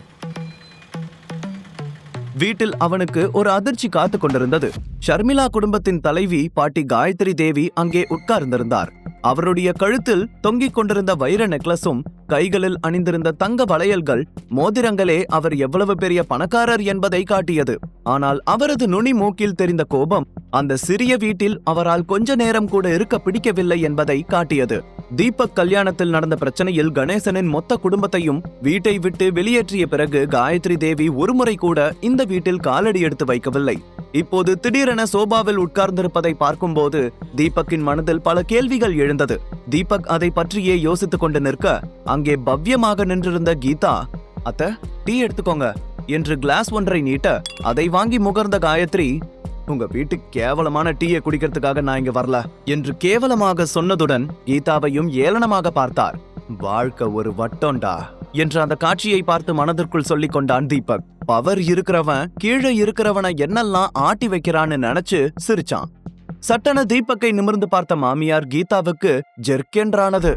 ஐயோ, இவன் முன்னால இந்த கிழவி இப்படி பேசிய மானத்தை வாங்குதே என்று நினைத்து கொண்டே கீதா நிற்க தன்னுடைய ஹேண்ட்பேக்கில் இருந்து ஒரு இன்விடேஷனை எடுத்து டேபிளின் மீது வீசினார் காயத்ரி தேவி. இது என் பேத்தி கார்த்திகாவோட கல்யாண பத்திரிக்கை. ஒரு விஷயம் நல்லா புரிஞ்சுக்கோங்க, கல்யாண வீட்டுல மாப்பிள்ளை வீட்டுக்காரங்க கணேஷ பத்தி கேட்பாங்கன்ற ஒரே காரணத்துக்காக தான் உங்களை நான் இன்வைட் பண்றேன். ஆனா நீங்க வரது எனக்கு சுத்தமா பிடிக்கல என்று சொன்னவர் திரும்பி தீபக்கையும் ஷர்மிளாவையும் ஒரு முறை பார்த்தார். சரி, கல்யாணத்துக்கு வந்து தொலைங்க, ஆனா வரும்போது வெறுங்கைய வீசிட்டு வந்துடாதீங்க. வரவங்க எல்லாரும் காஸ்ட்லியான கிஃப்ட்ஸோட தான் வருவாங்க. நீங்களும் அதே மாதிரி ஏதாவது வாங்கிட்டு வாங்க. அப்பதான் இந்த குடும்பத்தோட கௌரவம் எல்லாருக்கும் தெரியும் என்று ஓரக்கண்ணில் தீபக்கை பார்த்தவர், சும்மா இந்த 500-1000 ரூபாய் பொக்கே எல்லாம் கொண்டு வந்தா நான் செம்ம கடுப்பாயிடுவேன் என்று சொன்னவர் கணேசை பார்த்து, உன்னோட அண்ணன் சுந்தர் கார்த்திகாவுக்கு 1 கோடியில கார் வாங்கி கிஃப்ட் பண்றான். அட்லீஸ்ட் நீங்க ஒரு 5 லட்சத்துக்கு நெக்லஸ் ஆவது வாங்கிட்டு வாங்க என்று வெறுப்பாக சொன்னார் காயத்ரி தேவி. அதை கேட்டதும் ஷர்மிளாவுக்கு தூக்கி வாரி போட்டது. அவளிடம் மொத்தமாக இருப்பதே 5 லட்சம் தான். அதையும் தீபக்கின் நண்பனுக்கு கொடுக்க வேண்டும் என்பதற்காக வைத்திருந்தாள். பாட்டி, எங்களுக்கு 5 லட்சம் ரொம்ப அதிகம், அவ்வளோ காஸ்ட்லியான கிஃப்ட்ஸ் எல்லாம் எங்களால வாங்கி கொடுக்க முடியாது என்று ஷர்மிளா சொல்ல உடனே கீதாவும் காயத்ரி தேவியை பார்த்து, ஆமாத்த, இப்போ எங்க கிட்ட அவ்வளோ பணம் இல்ல என்று கவலையுடன் சொன்னார். அவர்கள் சொன்னதை கேட்டு கடுப்பான காயத்ரி தேவி, உங்களோட கிட்னியை வித்தாவது பணத்தை ரெடி பண்ணுங்க, ஆனா குறைஞ்சது 5 லட்சத்துக்காவது உங்களோட gift இருக்கணும் என்று கோபமாக சொன்னார். அவருடைய கோபத்தை பார்த்து எல்லோரும் அமைதியாக ஒருவரையொருவர் பார்த்து கொண்டார்கள். அதன் பிறகு காயத்ரி தேவிக்கு ஒரு நிமிடம் கூட அங்கே இருக்க பிடிக்காமல் வேகமாக வீட்டை விட்டு வெளியேறினார். அவர் சென்றதும் கீதா கடுப்பான தோணியில் கணேஷை பார்த்து, உங்க அம்மா எப்படி பேசிட்டு போகுதுன்னு பாத்தீங்களா? 5 லட்சத்தை ஏதோ 5 ரூபாய் மாதிரி சாதாரணமா சொல்லிட்டு போகுது. கார்த்திகாவோட கல்யாணத்தை பத்தி அவ்வளோ கவலைப்படுறாங்க. என் பொண்ணு கல்யாணத்துக்கு அவங்க என்ன பண்ணாங்க? வந்தவங்க எல்லாரும் 500 1000ன்னு மொய் வச்சுட்டு மூக்கு முட்டை தின்னுட்டு தானே போனாங்க. இப்ப அந்த கார்த்திகாவோட கல்யாணத்துக்கு நாம 5 லட்சத்துக்கு gift வாங்கி கொடுக்கணுமா என்று டென்ஷனாக கத்தினார். அதை கேட்ட கணேஷ் மெல்லிய தொனியில், ஆனா கீதா அம்மா சொல்லிட்டாங்கல்ல, அதை நாம பண்ணிதான் ஆகணும் என்று சொல்ல கீதாவுக்கு இன்னமும் கோபம் அதிகமானது. உங்களுக்கு என்ன பைத்தியமா? நாம எதுக்கு கொடுக்கணும்? உங்களோட தலைக்கு கீழே கோடி கோடியா பணத்தை வச்சுட்டு தான் தூங்கிட்டு இருக்கீங்களா? ஏற்கனவே நீங்க பண்ணின தப்புல 30 லட்சத்துக்கு கடங்காரங்களாகி உட்கார்ந்துட்டு இருக்கோம் என்று கத்தினார். கணேஷ் பொறுமையாக, கோபப்படாத கீதா, நாம இந்த கிஃப்ட கொடுத்தா அம்மாவோட கோபம் குறைய சான்ஸ் இருக்குல்ல. ஒருவேளை அவங்க நம்மள வீட்டுக்கு திரும்ப வர சொல்லலாம். நாம இந்த வீட்டை அடமானம் வச்சாவது அவங்க கேட்ட நெக்லஸ வாங்கி கொடுக்கலாம் என்று சொன்னார். இந்த முறை கீதா பேசுவதற்கு முன்பே ஷர்மிளா கொஞ்சம் கோபத்துடன், அப்பா என்ன சொல்றீங்க நீங்க? அந்த கார்த்திகாவுக்காக எல்லாம் நம்மளோட வீட்டை அடமானம் வைக்க முடியாது. அவங்க நம்மள பாசமா கூப்பிட்டு இருந்தா கூட பரவாயில்ல, அவங்களோட மரியாதைக்கு கலங்க வந்துடக்கூடாதுன்னு தானே நம்மளை இன்வைட் பண்ண வந்திருந்தாங்க என்று சொன்னாள். உடனே கீதாவும், ஷர்மி சொல்றதுதான் சரி, வீட்டை அடமானம் வச்சுட்டு நாம எங்க தெருவிலையா போய் தூங்குறது என்று கோபமாக சொன்னார். அப்போது அவருடைய பார்வை தீபக்கின் மீது தான் இருந்தது. தீபக்கிற்கும் அவனுடைய கருத்தை சொல்ல வேண்டும் என்று இருந்தது. ஆனால் அந்த நேரத்தில் கீதாவின் கோபத்திற்கு ஆளாக விரும்பாமல் அமைதியாக நின்று கொண்டான். சிறிது நேரம் அந்த இடத்தில் அமைதி நிலவியது. அதன் பிறகு கீதா ஒரு பெருமூச்சு விட்டபடி தன் மகளை பார்த்து, ஷர்மி, என்ன இருந்தாலும் அப்பா சொல்றதும் சரிதான். அவங்க முறையா நம்மளை இன்வைட் பண்ணலனாலும் 4 பேருக்கு மத்தியில நாம ஏதாச்சும் பண்ணிதான் ஆகணும். ஏற்கனவே குடும்பத்துக்குள்ள நம்ம பேரு நாறிட்டு கிடக்கு. என்கிட்ட கொஞ்சம் பணம் இருக்கு, அதை வச்சு ஏதாச்சும் சீப்பான நெக்லஸ வாங்க முடியுதான்னு பார்க்கலாம் என்று சொன்னார். இப்ப கம்மி ரேட்ல கூட நிறைய புது புது டிசைன்ஸ் எல்லாம் வர ஆரம்பிச்சிருச்சுமா. கார்த்திகாவுக்கு ஏத்த மாதிரி சிம்பிளா ஏதாச்சும் வாங்கிக்கலாம் என்று சொன்னாள் ஷர்மிளா.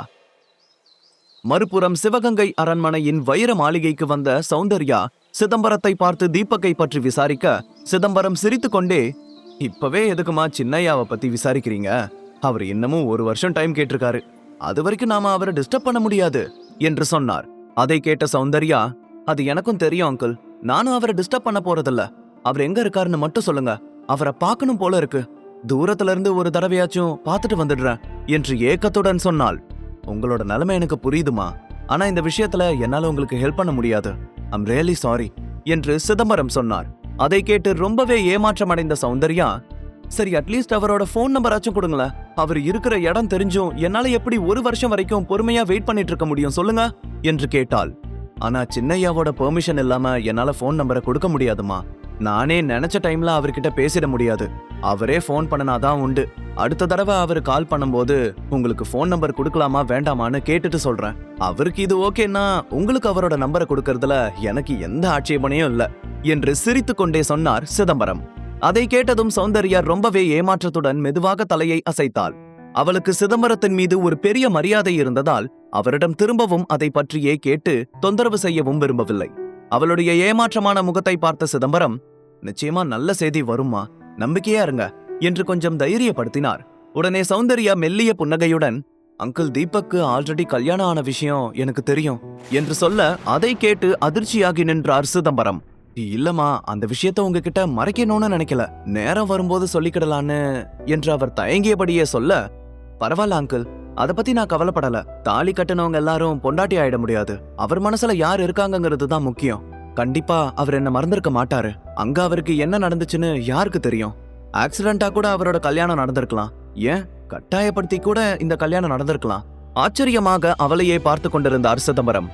எனக்கு ஒரு விஷயம் மட்டும் சொல்லுங்க, அவங்க 2 பேரும் ரியல் ஹஸ்பண்ட் அண்ட் ஒய்ஃபா உண்மையா லவ்வோட வாழ்றாங்களா? இந்த கேள்வியை கொஞ்சமும் எதிர்பார்க்காத சிதம்பரம், இல்ல என்று தலையசைத்தார். இது போதும், நான் ஒரு தடவை தீபக்க பார்த்து பேசிட்டா மட்டும் போதும். அவரோட மனசுல இருக்கிறதெல்லாம் தெரிஞ்சுக்கிட்டு நானே அவரோட ஒய்ஃப் கிட்ட பேசி புரிய வச்சு டிவோர்ஸ் வாங்க வச்சிடுவேன் என்று சொல்லி சிரித்தாள் சௌந்தர்யா. அவளுடைய தெளிவான பேச்சை கேட்டதும், நல்ல புத்திசாலியான பொண்ணுதான் என்று தனக்குள் சொல்லிக் கொண்டார் சிதம்பரம். அங்கிள், இனிமே அவங்கிட்ட பேசும்போது என்னை பத்தி சொல்லுங்க அங்கிள் இங்க ஒரு ஜீவன் அவர் நினைப்பிலேயே வாழ்ந்துட்டு இருக்கிறதா சொல்லுங்க என்று சௌந்தர்யா ஏக்கத்துடன் சொல்ல, கண்டிப்பா சொல்றா என்று நம்பிக்கையுடன் சொல்ல சௌந்தர்யா தலையை ஆட்டியபடி அங்கிருந்து சென்றாள். இன்னொரு புறம் ஷர்மியும் அவளது குடும்பத்தினரும் நகை வாங்குவதற்காக டி நகர் மார்க்கெட்டுக்கு புறப்பட்டார்கள். அங்கே வரிசையாக நிறைய நகை கடைகள் இருந்தது. அந்த வீதியிலேயே இருக்கும் ஒரு பெரிய நகை கடையான மலர் ஜுவல்லரிக்குள் 4 பேரும் நுழைந்தார்கள். ஏற்கனவே அந்த கடையில் பயங்கரமான கூட்டம் கூடியிருந்தது. டி நகரிலேயே மிகவும் பிரபலமான நகை கடை அது. திருமணத்திற்கு தேவையான மொத்த நகைகளையும் மக்கள் அங்குதான் வாங்குவார்கள். அவர்கள் உள்ளே நுழைந்ததும் வெள்ளை சட்டை வெள்ளை வேட்டியுடன் சிரித்த முகத்துடன் நின்றிருந்த ஒருவர் 4 பேரையும் அன்போடு வரவேற்றார். அவருடைய கழுத்திலும் கைகளிலும் இருந்த நகையை பார்த்தே அவர்தான் இந்த ஜுவல்லரியின் முதலாளி என்பதை தீபக் புரிந்து கொண்டான். கடைக்குள் வந்ததுமே அந்த முதலாளி ஷர்மிளாவை பார்த்து, மேடம் வாங்க, உங்களுக்கு எந்த மாதிரி டிசைன் வேணும் என்று கேட்டபடி அவரே எல்லாரையும் அழைத்து கொண்டு சென்று நகைகளை காட்டினார். எங்களுக்கு நெக்லஸும் கம்மலும் வேணும் என்று ஷர்மி சொல்ல, உடனே அந்த முதலாளி கையை அசைக்க 2 சேல்ஸ்மேன் வேகமாக ஓடி வந்து அவர்களுக்கு டிசைன்களை காட்ட ஆரம்பித்தார்கள். அவர்கள் காட்டிய அனைத்துமே பயங்கர காஸ்ட்லியாக இருந்தது. ஷர்மி ஒவ்வொரு நெக்லஸை பார்ப்பதற்கு முன்பே அதனுடைய விலையை தான் முதலில் பார்த்தாள். அதெல்லாமே அவளுடைய பட்ஜெட்டை விடவும் 5 மடங்கு விலை உயர்ந்தது என்று தீபக்கிற்கு புரிந்தது.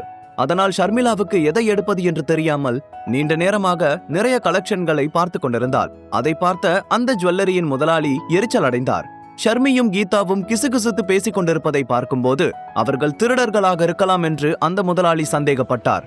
பணக்காரங்க மாதிரி நடிச்சிட்டு வந்து இப்படி கொள்ளையடிக்கிற எத்தனையோ பேரை நான் பார்த்துட்டேன் என்று தனக்குள் சொல்லிக் கொண்டவர் வெளியே நின்றிருந்த செக்யூரிட்டிஸை பார்த்து சைகை செய்ய, உடனே அவர்கள் உள்ளே வந்து ஷர்மியையும் தீபக் கீதாவையும் கவனிக்க தொடங்கினார்கள்.